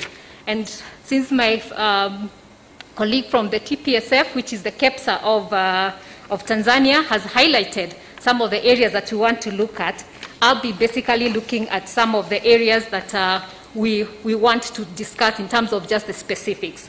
But before I do that, one of the things that we've realized, Kenya and Tanzania are basically at the same level with GDP and in terms of FDI, when you look at the numbers, so that we realize we are really, really brothers and sisters of the same father, maybe different mothers. Tanzania has been growing, has been a growth hub in the past decade, recording an average of GDP growth of 6.3 annually between 2010 and 2019, and doubling the size of its economy from $32 billion and to $63.2 billion. Kenya's growth in the same period averaged about 5.8%. Basically, we are the same, increasing its GDP from $40 billion to $95.5 billion. In terms of foreign FDI, our two countries have continued to attract significant investments in the region. In 2018, Kenya attracted $1.6 billion in FDI inflows and $1.3 billion in 2019, majorly on two ICT and health sectors, while Tanzania in the same period attracted $1.06 billion and $1.1 billion respectively in 2018 and 2019. Kenya is a key partner and the largest source of African foreign direct investment into Tanzania. And I will not go into the numbers in the interest of time. We note with appreciation the continued implementation of policy reforms towards improving the business environment and facilitate investments in both our countries. Tanzania has attracted immense investments in its mining and energy industries. Kenya, by the same token, has been celebrated as a scion in ease of doing business reforms that have been spearheaded by you, Your Excellency, in your usual roundtables with KEPSA that helped the ease of doing business move from 136 in 2015 to 56 currently, and we're looking to work on the competitiveness index this year. By working together, our two countries stand a better chance of accelerating our economic recovery from COVID-19, attracting investments in joint areas of comparative advantage, and position us to benefit immensely from the emerging opportunities of the African Continental Free Trade Area. KEPSA has established strong partnerships and trade relationships in Tanzania by signing an MOU with TPSF, which is our counterpart, in April 2018. We jointly Made in Tanzania Expo with TPSF in KICC and facilitated successful B2B matchmaking opportunities.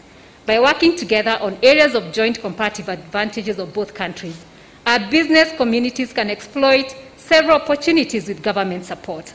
This includes tourism and marketing both countries as one destination, our common tea and coffee, music, doing collabos, for all of us who know what that is, mean twinning up with music, value chains of our products, e.g. coconut farming, horticulture, and building large industries because of our combined raw materials and labor, and we can create jobs in both countries. Creative industry has witnessed remarkable growth in both countries, fueled by the commonality of the Swahili language.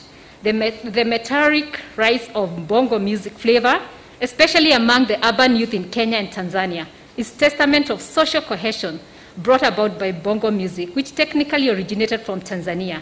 Key Tanzanian artists such as Ali Kiba and Asib Abdul Juma Isaac, popularly known by his stage name Diamond Platinum, have particularly reaped it big in the creative industry because of overwhelming support from Kenyans through concerts and events promotion. Not to forget our own Sauti Sol, who have equally amassed a religious following in Tanzania, thanks to the shared culture, value system, and language between the two partner states. And this can be really a big income earner and jobs for the two countries. To address the trade barriers and enhance investment growth opportunities in both our countries, KEPSA convened a consultative meeting in January 2021 between the two high commissioners, who we are very, very grateful to both of them, Honorable Dan Kazungu from Kenya and his Tanzanian counterpart, Dr. John Stefan Zimbachawene, who will discuss possible solutions to trade barriers between both countries. Your Excellencies, the following are some of the major issues of major concern raised during the joint meeting with our two ambassadors, which we have begun, which again we have discussed this morning between the two business communities, and we'll just share with you a little bit of our conclusions. And what my counterpart said, prevalence of NTBs, which consequently affects the regional integration agenda and trade partnership between our two partner states, such as discriminative duties and fees, as well as non-recognition of rules of origin and testing certificates, which affect small traders at the borders. Double taxation, which creates a costly business environment for investors. The East Africa Double Taxation Treaty, if ratified by all EAC partner states, will remove double taxation for investors whose companies operate in the two or more member countries. Lack of mutual dispute settlement mechanisms, which makes it hard for investors to have confidence that barriers to regional markets will not be reinstated overnight. Disharmony of taxes, particularly excise duty, IDF, income tax, and VAT in the EAC partner states, resulting into less trade volume returns. Non-recognition of standards and professional qualifications, which is a major hindrance to movement of goods, as well as professional services between the two countries. And finally, non-implementation of the open sky policy, which denies us the opportunity to travel cheaply by air, thereby limiting the great potential of tourism that exists in both countries. So these are just a bit of the highlights, but what we'll ask, Your Excellencies, is that our ministers could meet and with ourselves and really resolve the details of these issues, maybe in the next couple of weeks, so that we don't really go into all the details of every specific thing that we have mentioned. So I wish to really thank you, Your Excellencies, being our face for this partnership that KEPSA and TPSF have been developing over the years, both on investments and challenges experienced. And in the absence of our EABC CEO, who is now the Secretary General of EAC, and we're very, very grateful, I'd like to invite the EABC Chair, who will wrap up for the private sector before we move to the ministers. Thank you.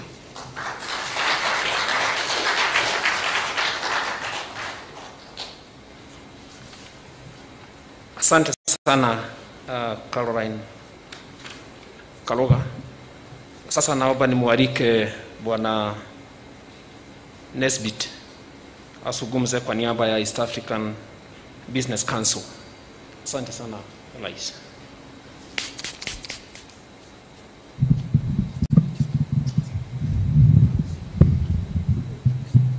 Asante Bwana Weru.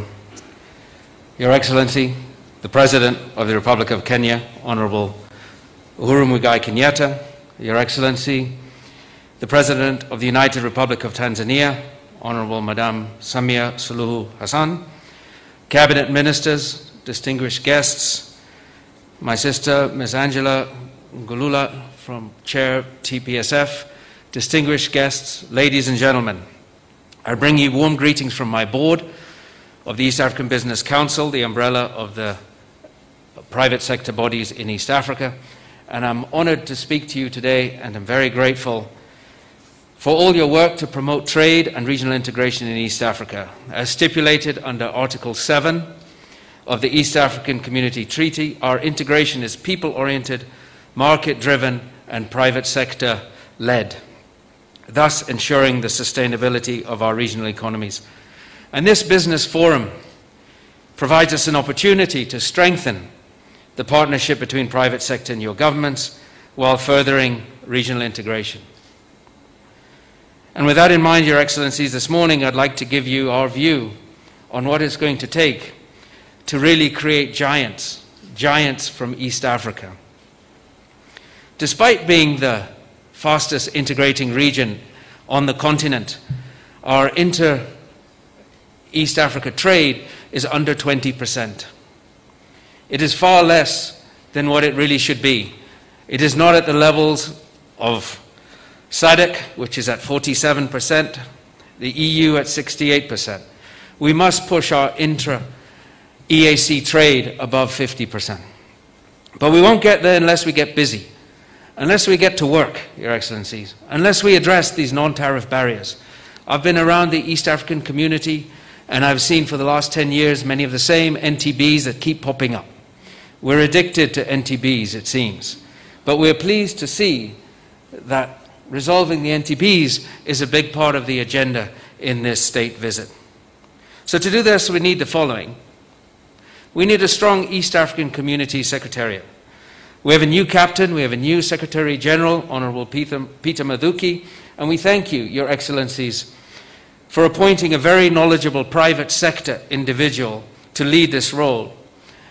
And he is already very busy unifying his team and focusing on the regional agenda. We have many disputes. We must institute this trade resolution committee that we've talked about for so long. We must encourage diversification. We talked about this earlier, Your Excellencies. Diversification of our value-add sectors and encourage manufacturing rather than importation. We must differentiate ourselves through manufacturing and adding value rather than just simply selling what others elsewhere have made. That does not enhance our competitiveness. We must build regional supply chains that mean you can manufacture one part of a finished good in Tanzania, another part in Kenya, and finally assemble it in Rwanda. We must make sure that these regional supply chains, whether they are car assembly or assembling these big Land Cruiser cars or agro processing, lead the charge to help grow this region. And we must vastly increase our ability to move goods within and across the region by going digital. We've seen the global success of companies like Amazon, Uber, Alibaba, and they have created enormous wealth simply in distribution, simply in making things easier, simply in making things possible that you can move your products from buyer to seller, from the point of supply to the point of use. And to do this, Your Excellencies, we must continue to connect our physical infrastructure and make it easier for our trucks, ships, and aircrafts to move. We must encourage digitization, making it easier and cheaper to communicate digitally across borders while protecting the integrity of the data. We must also make it easier and much cheaper to fly ourselves and our goods within the region and across our borders. And additionally, we must make the identities of our people, our assets, our businesses more transparent, searchable, and visible across East Africa. In short, we must create more trust in the region. We want our tax regimes harmonized and mutually respected, and we want our respective standard bodies to be recognized so that our manufacturers are not subjected to abnormal tariff barriers. And we want it easier for our very hard-working professionals to work across borders and have their credentials respected. And as we see the lovely pictures presented by our friends from Tanzania, we want to ensure our local and international tourists can easily enjoy the marvels of this corner of the world, the creation of mankind. And with the AFCFTA coming, Your Excellencies, if we can do all of these things and more, we'll finally make it easier to create East African giants that can roll across the continent, hiring people, buying raw materials and selling differentiated products en masse, building MSMEs and SMEs everywhere. That is what we want. And what we want in this environment is one that encourages exports, that encourages investment, that encourages the diaspora to come home and invest. We want to allow this environment to transform, to allow our business people to transform, to allow their brains and their ideas and their hard work ethic to build companies that last for generations. We want the right environment to transform our nations, but this isn't only about what the private sector wants alone, Your Excellency. We believe it's what our governments want as well, and we certainly believe it is what our people want. It is about calling for much closer engagement between private sector and governments, with neither party selfishly claiming a monopoly on ideas or plans for how to get there. We must get there together. And if we walk together, we will go far. We welcome the frequent calls, in closing, Your Excellency, for private sector to begin to lead from the front. And I want to tell you, we are ready. We're ready to travel with the new Secretary General to meet all of the presidents and share our vision, and we want to work together to promote this region's operating environment and make it stronger and more transparent. We're ready to get going now. Time is not on our side. We are ready. And with those few remarks, Your Excellency, I wish you all the very best in today's deliberations and in implementing over the coming months what has been agreed upon in the discussions in Nairobi this week. Asanteni sana.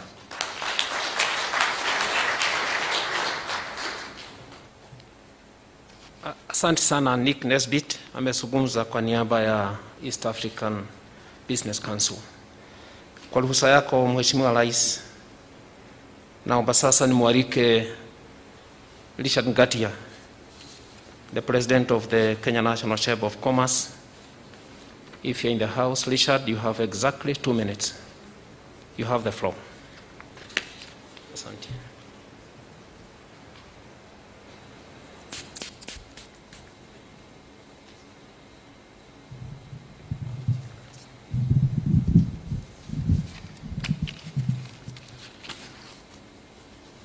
Your Excellency, the President of the Republic of Kenya, Uhuru Kenyatta, Her Excellency, the President of the Republic of Tanzania, Suluhu Hassan, distinguished guests, and all protocol observed,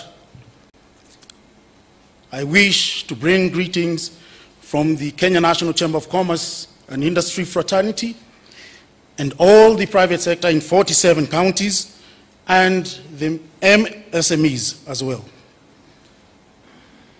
The private sector attaches great importance to this event, as there is a great potential to intensify a broadened economic relations given the opportunities that exist in both countries. This event not only fosters bilateral relationship, but also provides a common front to address the economic transformation of both our countries. As the Chamber, we are committed to support the economic agenda. We have an existing cordial working relationship with the Tanzanian Chamber of Commerce, fostering bilateral development and cooperation in trade, investment, and business services. And together, we can join projects so that we can support SMEs' acceleration in tourism, technology, blue economy, and etc. Moving forward, and to cement this collaboration, we propose the establishment of a joint business council that will promote Kenya and Tanzania bilateral business relations. We call for support from both governments. The Joint Business Council will act towards promoting investments, promotion by organizing B2B, networking, and also policy forums and investment-focused events. This will be able to mitigate the issues around agriculture and aflatoxin food standards as well. In addition, we will encourage the construction of economic projects in both countries by identifying the most favorable financing channels and providing information to business persons interested in such projects. And I'm happy today we have most of our banks represented here today, and those also present in Tanzania. And I believe our government will be able to support us in providing them with stimulus package so that they can support SMEs in providing them with financial inclusion. We will continue to assist in the settlement of commercial disputes between business persons from the two countries through amicable means and through the Chamber of Commerce. Our commitment to this partnership and the private investors from Tanzania, we encourage you to visit Kenya and invest through public-private partnership initiatives that the government of Kenya offers, and you've had numerous incentives that are offered by the government. I assure our Tanzanian counterparts that Kenya is open to business and will continue to be an open economy with a business-friendly environment. To cement this relationship further, Kenya and Tanzania chambers have organized a trade and investment expo scheduled on August 30th to 5th September 2021 in Dar es Salaam, and this is giving opportunity to our SMEs to unlock their potential and tell their story in the most humanly way. Our assurance is that Kenya remains a resilient nation. We have a well-diversified economy that is supported by a conducive investment climate, broader economic reforms, technology, development, and improvements in infrastructure, and an exciting domestic consumer market with highly qualified and cost-effective workforce that has huge potential for economic growth for both countries. And it is time for us to support the youth, women groups to be in this location. There's an African quote that says, and I want to quote, "The cost of liberty is less than the price of repression." We today, on behalf of our two nations, can strengthen our cooperation as neighbors in that Pan-Africanism spirit which Kwame Nkrumah, a founding member of the Organization of African Unity, said, and I quote, "The forces that unite us are intrinsic and greater than the superimposed influences that keep us apart." In his address, "Africa must unite." That was in 1963. In conclusion, Your Excellencies, we request both governments to provide support and nurture partnerships to achieve our goals. We welcome you, and we are here to walk the journey together so that we can bring hope to SMEs, that they can be able to penetrate the emerging markets. And together, Kenya and Tanzania are also members of the ICGLR. That is a 400 market in the Great Lakes region. Your Excellencies, we seek your support so that we be able to penetrate these markets through Tanzania corridor. And I believe if we together as the chambers, we can open an office, have a reciprocal, have an office here in Kenya, and we do have an office in Dodoma or Dar es Salaam, we shall be able to achieve this. With those few remarks, Your Excellencies, we wish you all the best, fruitful deliberations, and we thank you. Asanteni sana, karibuni.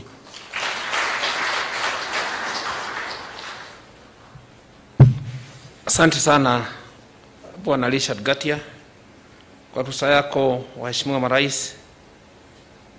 Naomba nimwalike Waziri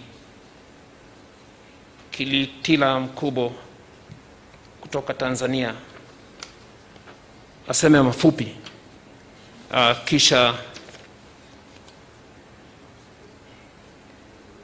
amwalike waziri wako wa biashara aeleze kipindi. Waziri, asante. Asante sana.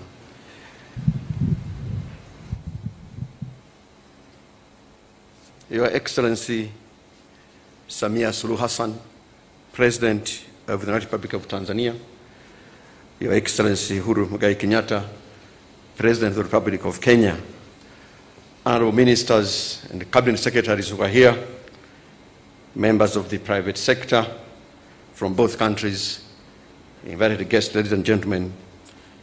On behalf of my colleagues in the Tanzania business delegation and those from the government, I must express our profound gratitude for being part of this August Business Forum. In particular, we thank Our Excellency President Samia Suluhu Hassan for including in her delegation our friends from the private sector. That decision demonstrates her government's commitment and readiness to work with the private sector in transforming our economy. Your Excellencies, in a 1995 speech talking about the importance of leadership in promoting people's social and economic development, our founding father, Mwalimu Julius Kambarage Nyerere, said, and I quote, "There is no way in which we can begin to deal with the problems of Africa without leadership and without commitment. If you go to Asia, one thing which strikes you is the commitment of the state to development." End of quotation. Your Excellencies, we listened to you carefully yesterday in the course of your deliberations. And of course, we listen to you today even more keenly.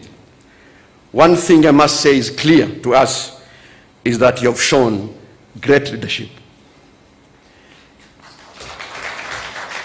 Your commitment to addressing our people's problems is absolutely and unquestionably clear. It is clear to us that you want the neighborly, sisterly, and brotherly relationship that existed over many years between our two countries to move to the next level.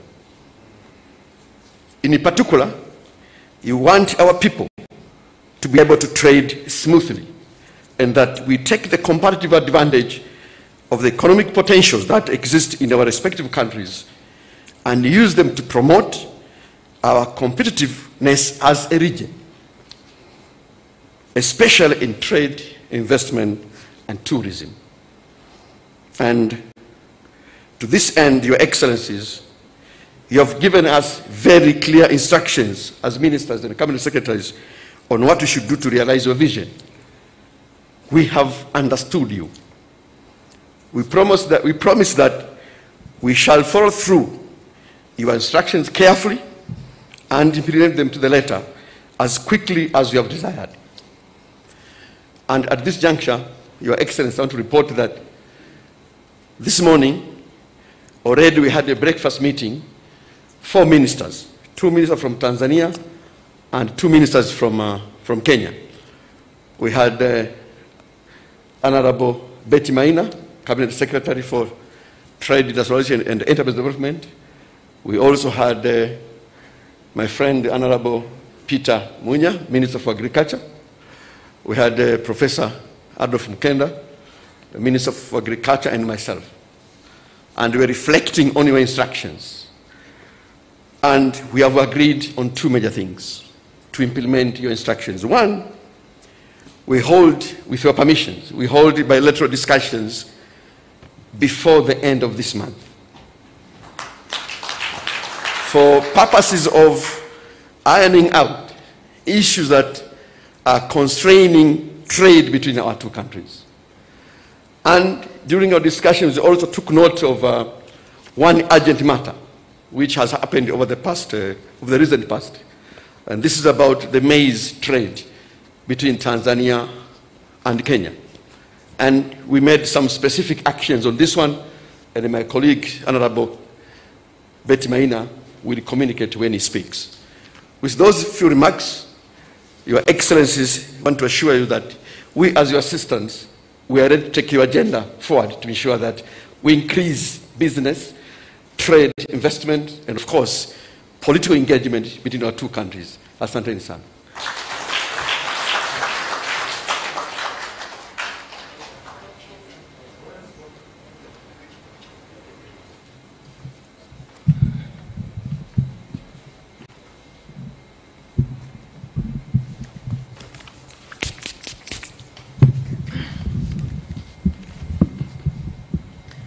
Mheshimiwa Rais Uhuru Kenyatta, Rais wa Jamhuri ya Kenya, Mheshimiwa Madam Rais Samia Suluhu Hassan, Rais wa URT, Muungano wa Tanzania. I have to struggle with that.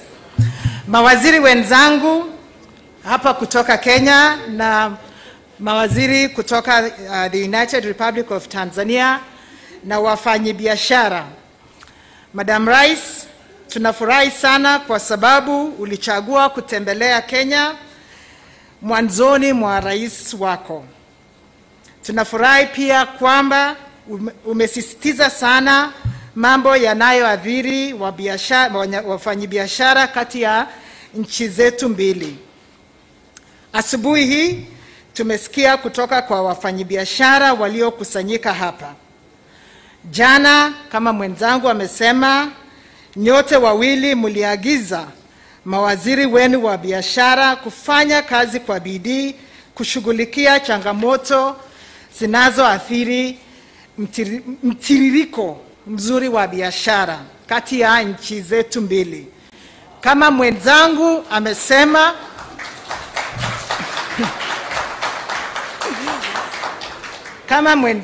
amesema, tunakupa ahadi kwamba tutatii maagizo haya straight to the letter. And we promise we will be back within a month with a report from the bilateral. And with those very few remarks, sasa tunaomba Mheshimiwa Rais, please welcome to address the business delegation gathered here. Asante sana.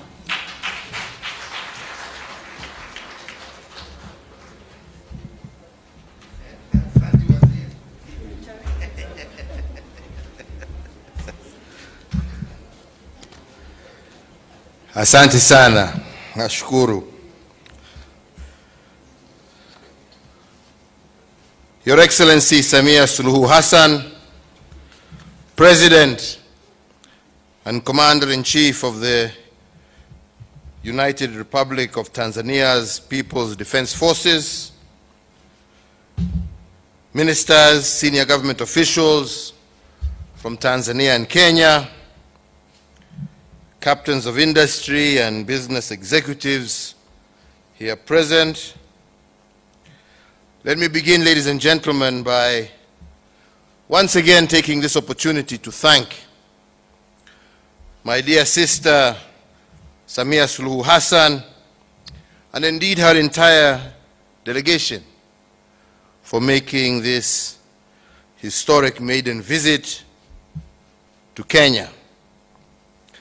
Tunasema asanti sana. As I said, it is historic on many fronts, including it being the very first state visit by a female president of the East African region to a neighboring country. Kwa hivyo safari hii itaandikwa kwa vitabu ya historia ya Afrika Mashariki.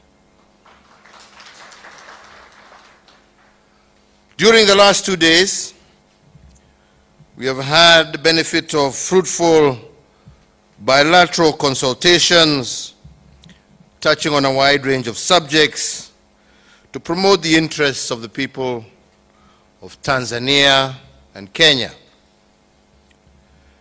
Indeed, all Kenyans are excited and proud, and we have confidence, Madam President, that you will maintain the well-established tradition of promoting the bilateral and multilateral interests, not only of the people of the United Republic of Tanzania, but also of the entire East African community.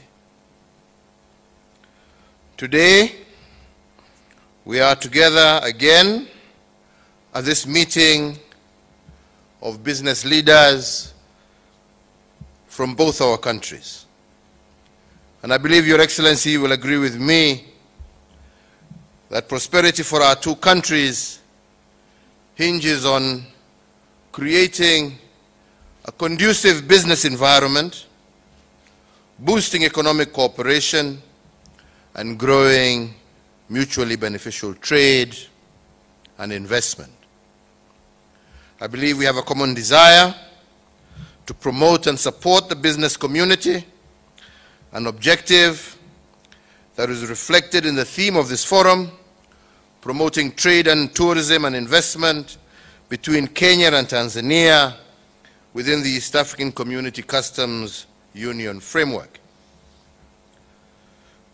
So, Your Excellency, ladies and gentlemen, I want to reiterate again that Kenya and Tanzania enjoy cordial relations going back to our pre-independence days, and Tanzania continues to be a key partner of Kenya in many areas, from security to agriculture, pharmaceuticals, petroleum, finance, trade of manufactured goods, energy, and general trade.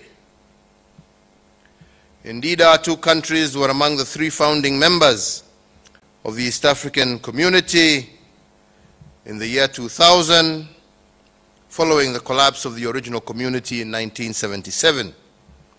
And we have since continued to work together to ensure that our community remains a strong pillar of our relations.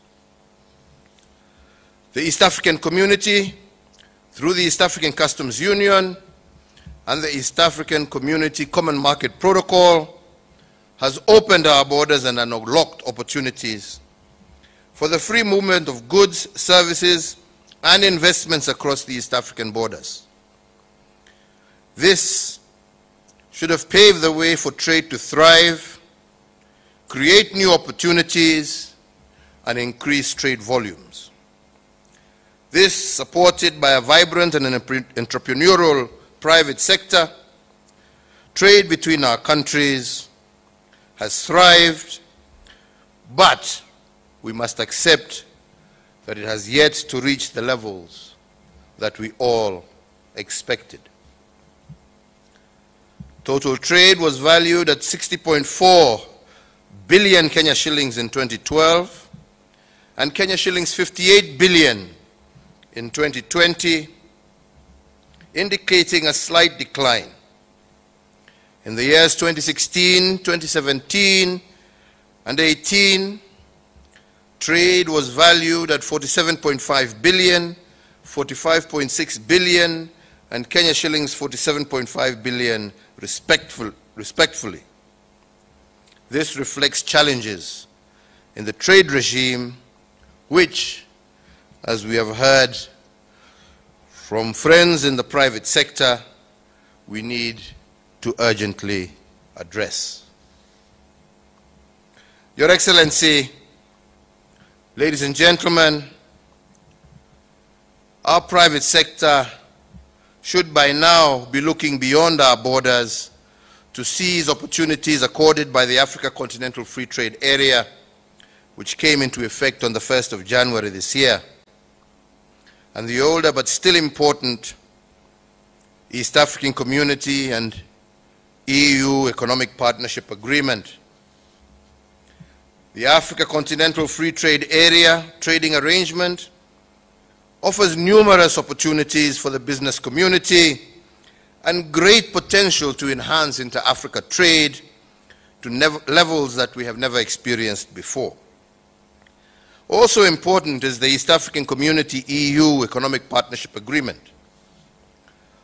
The Protocol on Rules of Origin under the EAC EU EPA allows our manufacturers to accumulate materials for the East Africa, the ACP, and the AU for conversion into finished products exported to the EU and other markets. I believe this could broaden the reach of our exporters and attract major investments into our respective countries. In this regard, Your Excellency, as we work collaboratively under these trade regimes to unlock the potential of our private sector's creativity, I wish to request your government to give effect to these two agreements through their ratification. In response to the conclusions reached by our business leaders, I wish to agree with a proposal that we have heard from your Minister of Trade, that they shall meet in the next 4 weeks and resolve all non-tariff barriers and other restrictions that have adversely affected trade between our two countries.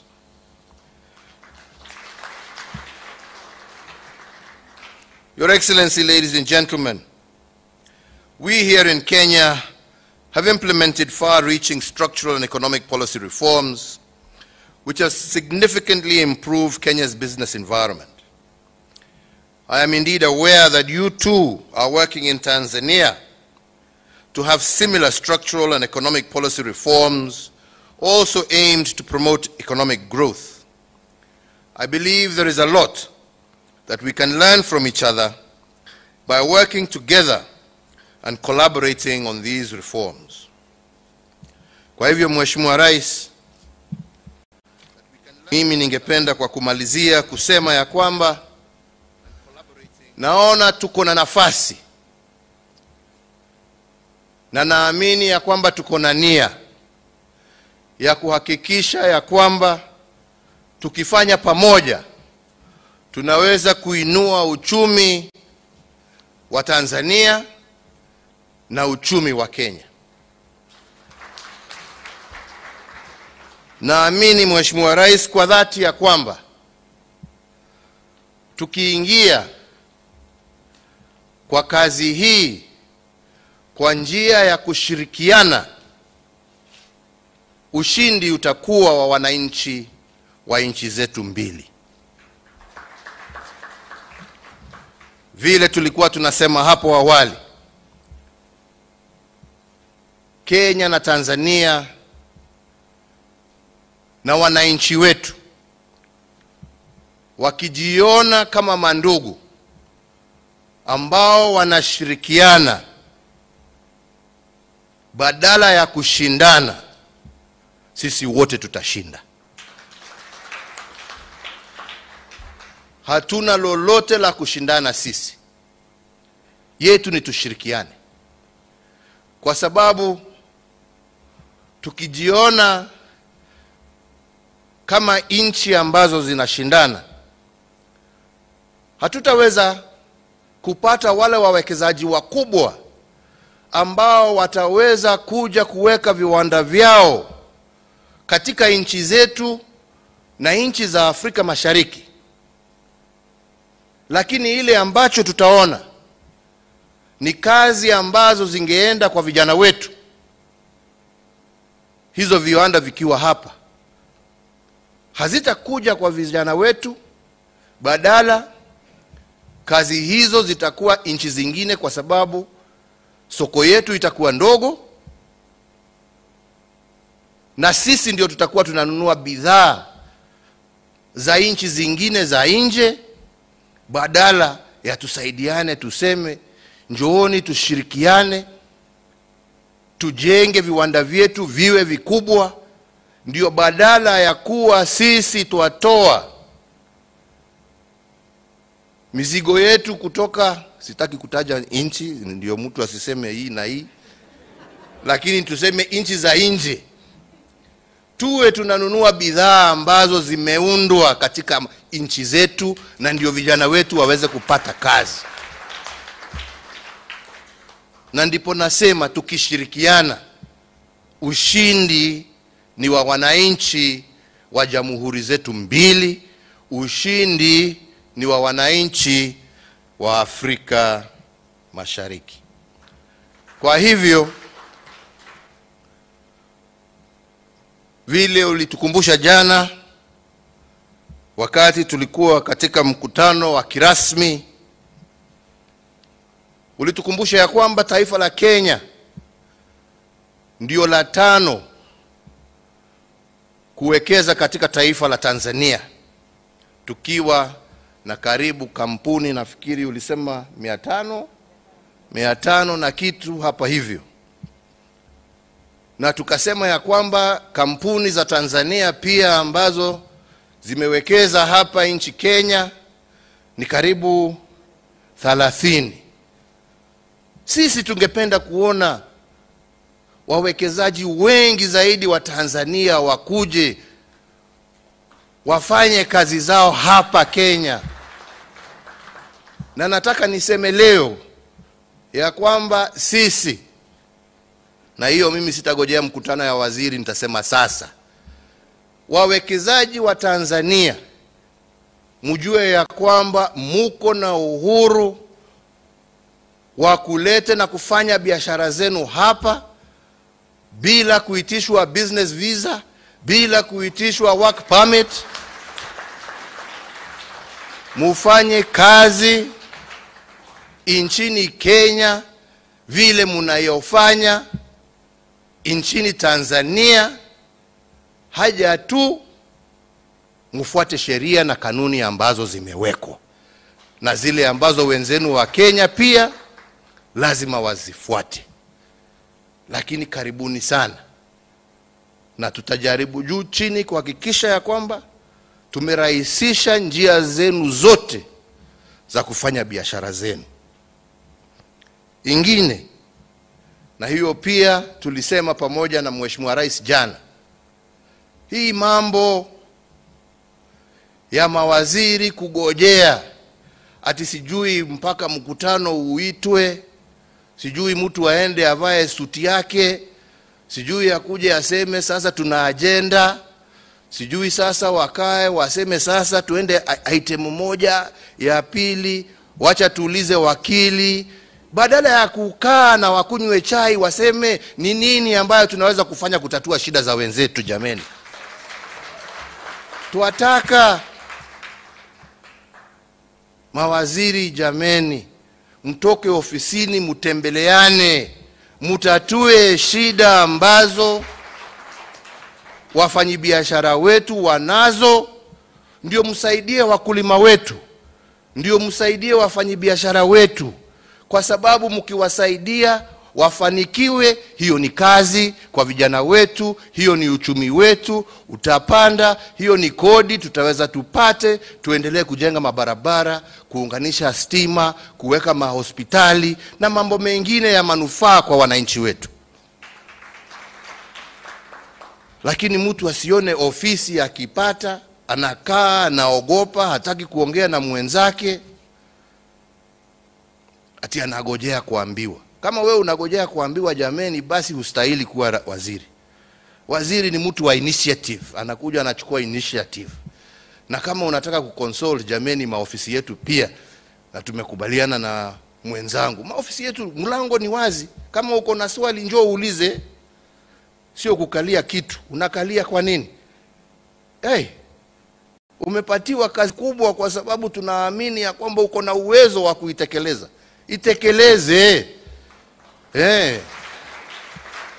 Itekeleze kwa niaba ya wananchi wetu. Mimi sitaki kusema zaidi ya hapo, sio siku yangu leo. Leo ni siku ya mgeni wetu wa heshima. Lakini mbele ya nimwalike, nimesikia vile mmesema ya kwamba baada ya mwezi moja mtakutana, lakini mimi ningependa nitaje mawili ambaye itatendeka, na hiyo nataka itendeke wiki hii na wiki ijayo. Ya kwanza ni mawaziri ambao wanahusika, mwende mutatue ile jam ambaye iko kule Taveta Holili, ambaye iko pale Namanga, magari iweze kutembea. Kama ni certificate za COVID na nini, jameni, mawaziri wa afya wakae wajue vile wanaweza kufanya. Certificate ikiwa issued Tanzania, kama mtu amekuwa checked Tanzania, basi hiyo certificate iwe sawa kwa aingie Kenya, na vice versa, ndio watu wafanye biashara zao. Ya pili ni hiyo mahindi ambayo imelala hapo mpakani. Waziri, mimi nakupatia wiki 2 yote iwe imefunguliwa na hiyo maneno ishe, kwa sababu hatutaki, kuna haja ya kuumiza watu yetu, jameni. Au ni namna gani? Tumekubaliana wewe? Ni hivyo. Sasa kwa hayo machache, mimi nasema nina furaha tele na Wakenya wana furaha tele kwako wewe Mheshimiwa Rais kukubali kuja kututembelea. Na mimi sina shaka ya kwamba awamu yako ya uongozi wa taifa la Tanzania utaona uhusiano wetu kama majirani na kama mandugu ukipanda kwa kiwango kingine ya juu zaidi.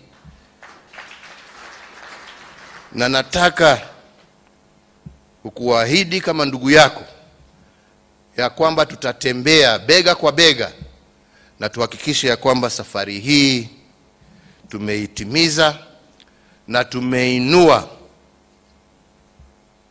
maisha ya wananchi wa jamhuri zetu mbili, tumeinua uchumi wa nchi zetu mbili, tumeinua uchumi wa Afrika Mashariki, na tumeanza safari ya kumaliza ufakara na umaskini kati ya wananchi wetu kwa yale ambaye tutayatenda pamoja. Kwa hayo machache, Mheshimiwa Rais, nichukue fursa hii nikualike kirasmi uongee na hawa wananchi wako, wafanyabiashara wako, kwa sababu wakiwa wa Kenya, wakiwa wa Tanzania, wote ni wako. Karibu waongeleshe na uwapatie yale mawaidha ambayo uko naye. Asanteni sana na Mungu awabariki nyote. Asanteni.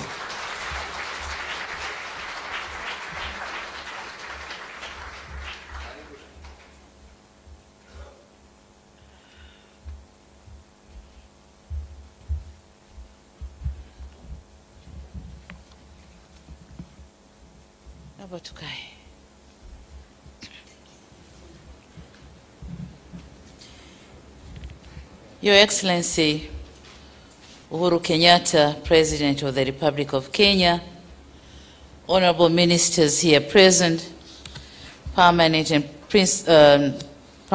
principal secretaries here present, Excellencies ambassadors and heads of international organizations, business communities from Kenya and Tanzania, members of the press, distinguished delegates, a very good morning to you all. Na nataka ni wasalimu, it's a very good afternoon, sorry. Ni wasalimu kwa jina la Jamhuri ya Muungano wa Tanzania. Mnatakiwa kuitikia kazi iendelee. Turudie sasa, na wasalimu kwa jina la Jamhuri ya Muungano wa Tanzania. Iendelee kweli kweli. Asanteni sana.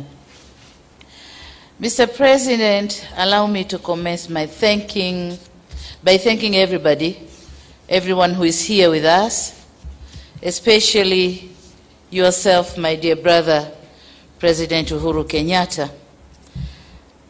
It's heartwarming to note that you have been taken time to share with us here in this occasion, while knowing you have a very busy schedule. Thank you very much. This is not only a clear testimony of how you value trade relations between our countries, but also confirms that to us the interest you have for the long-standing partnership between our two countries, and for many years now. As for the participants from Kenya and Tanzania, it is encouraging that you have made to this forum despite the fact that it is taking place at the most difficult time when we are facing the global pandemic, COVID-19. We are here, everybody, with masks on our faces. And when I see people with the mask on faces, it reminds me in our village, when we go and do the herding with the goats, we protect them from eating the crops on the way. So we cover them the same way we are doing today. This is not very, but we have to do it. Personally, I'm delighted to join you here in this beautiful city of Nairobi, a city that was fondly referred as half London by Tanzanians in the years mid-80s. Today I can say without a pinch of a doubt that Nairobi has not lost its luster and has continued to flourish and be a hub for many world business and investments. Congratulations, Nairobi. Your Excellency, the President, my appreciation would not be replete if I don't thank the organizers of this business forum for meticulously putting together this forum. The earnest dedication and commitment given towards making this forum a reality underpins amplitude of the interactions and dialogue between our governments and private sector. This commitment is very instrumental in steering an excellent and all-weather bilateral trade relationship, which is a cornerstone for the social and economic development of our people in both of our countries and the East African region in general. Dear participants, we are living in an era of globalization where interdependency is key and no country can develop itself in an isolation, and no one would view global competition as a zero-sum game. Real development is only realized when we develop together.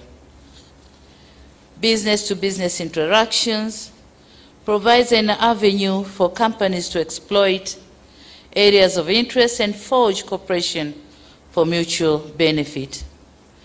Aspirations of many business people is to make profit, while at the very heart of it, such partnership should create jobs to boost up the socio-economic well-being of our people. The private sector is key to driving growth that will deliver these jobs, transform labor markets, open up opportunities, and unleash entrepreneurial spirit. These aspects can only be realized if businesses are operating in a conducive environment. And it is the role of our two governments to create this environment to facilitate growth of the private sector through good legislations, transparent and predictable taxation systems, efficient court systems which can expedite business cases, and existence of a good investment climate. The government of Tanzania has over the years continued to undertake reforms and improve the business and investment environment. For instance, we are currently undertaking reviews on tariffs and non-tariff measures, such as the issuance of work permits for foreign expatriates, operationalization of one-stop facilitation center for investments, removal of nuisance taxes and levies, user fees and other charges, rationalizing tax administration practices, fight against corruption and bureaucracy in the public sector, identification and allocation of land for investment, promoting construction of industrial parks, and streamlining the functions of the regulatory authorities, among other things. All these initiatives are being guided by our homegrown reform strategy, known as the Blueprint of Regulatory Reforms for Improvement of Business Environment in Tanzania. And in order to ensure that the trade and investments are sustained and are profitable, Tanzania has invested in mega projects on infrastructure such as roads, ports, railways, airports, and generation of energy. The aim is to reduce the cost of production and cost of doing business with the major purpose of creating an enabling environment for business to prosper and maintaining investors' confidence. Your Excellency and dear participants, allow me now to emphasize that Tanzania is highly committed to seeing a vibrant private sector capable of facing the challenges of the global economy through our industrialization drive. We believe that successful industrialization is the basis of value addition to our products, which in turn creates wealth and employment, and this is what business people should strive to achieve. The vulnerability of commodity export-dependent countries is well known, and it needs no emphasis. Upstream value chain participation is of utmost importance if our companies want to be effective in export undertakings. I'm emphasizing this because as Tanzanian companies meet their counterparts from Kenya today at this forum, they should strive to establish business relationships which will establish both parties, which enable both parties to exploit opportunities existing in each other's country. There's an opportunity to leverage on Kenya's technology, know-how, and above all, capital. On the other hand, Tanzania has abundance of natural resources, tourist attractions, and land. It is my hope that this forum will act as a catalyst for our business community to kickstart meaningful partnership with Kenya companies in the areas of investments and trade opportunities. I, therefore, urge business communities from Tanzania and Kenya to exploit this chance to exchange skills, work together in research and development, technology, as well as looking for capital where necessary. It is my hope that companies from Kenya will be more than willing to assist their counterparts from Tanzania for mutual business relationships, and it is through partnership and joint ventures in investment that businesses are going to thrive and do well. Your Excellency and dear participants, we have an unsatisfactory situation here that our trade levels are not as good as we want it to be, and I wouldn't go through the statistics because they've been already presented to you, but it is my hope that this business forum is an opportunity for our business communities to identify strategies, our strategic investors from each side, to build partnership that will work together, bridging the existing gaps.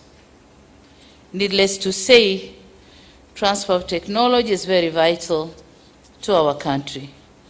We expect this forum, among other things, will facilitate transfer of technology and investment with the objective of contributing towards national poverty reduction in Tanzania and economic diversification in Kenya. It is my sincere hope that this forum is a good start and will ease some of the concerns. Tanzania is ready to receive business community from Kenya. Our doors are open for consultation, kama Mheshimiwa Rais alisema, and our hands are open, ready to argue and cooperate. My government is more than ready to serve as a bridge for paving the way for a cooperation between our two business communities from our two countries. Having said all this, I look forward seeing an implementation of the agreed affirmative actions which arise from this forum. And you said it right that you are ready to go now, and I say go.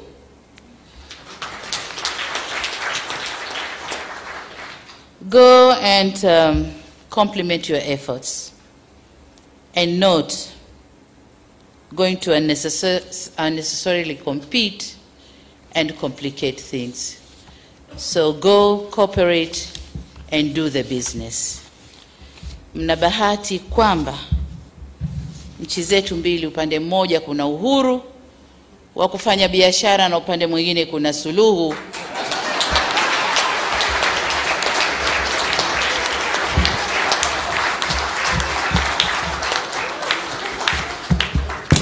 ya kuondosha vikwazo vya biashara. Kwa hiyo sasa mshindwe nyinyi. Asanteni sana.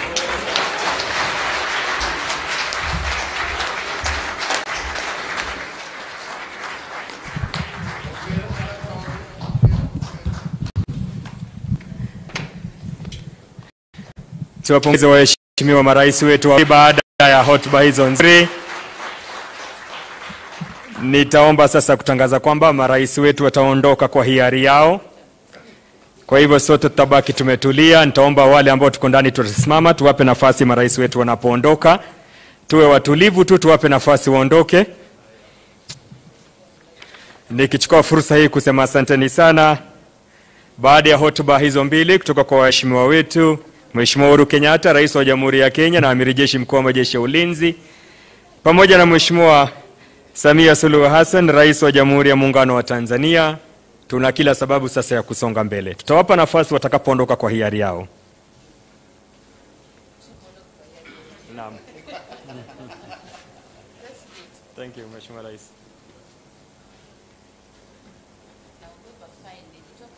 Tuendelea tu kuwa watulivu na nitaomba viongozi tusije tukawafuata. Tuwape nafasi the escort of honor and the protocol team waweze kuondoa viongozi wetu. Ninakumbusha na katibu wetu kwamba tutaendelea na the business forum. We will be advised if we are going to move to Amani Hall, we remain here. Thank you so much. So viongozi wetu wakishaondoka, marais wetu, wanabiashara tuliomba tutabaki baadaye ili tuweze kuzungumza.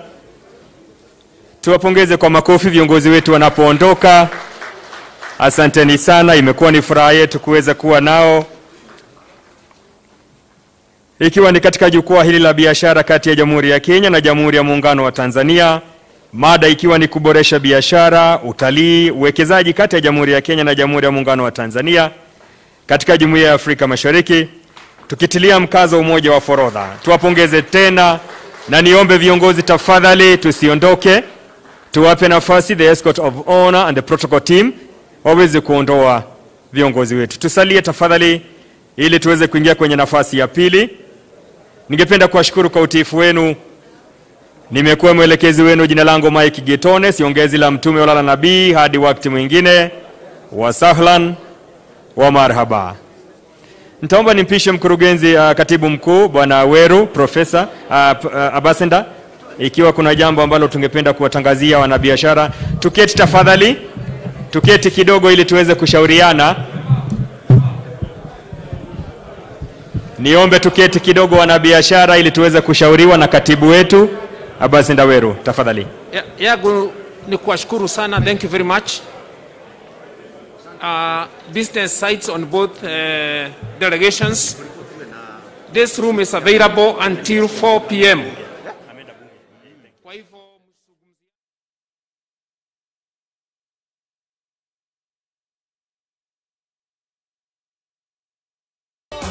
Uzalo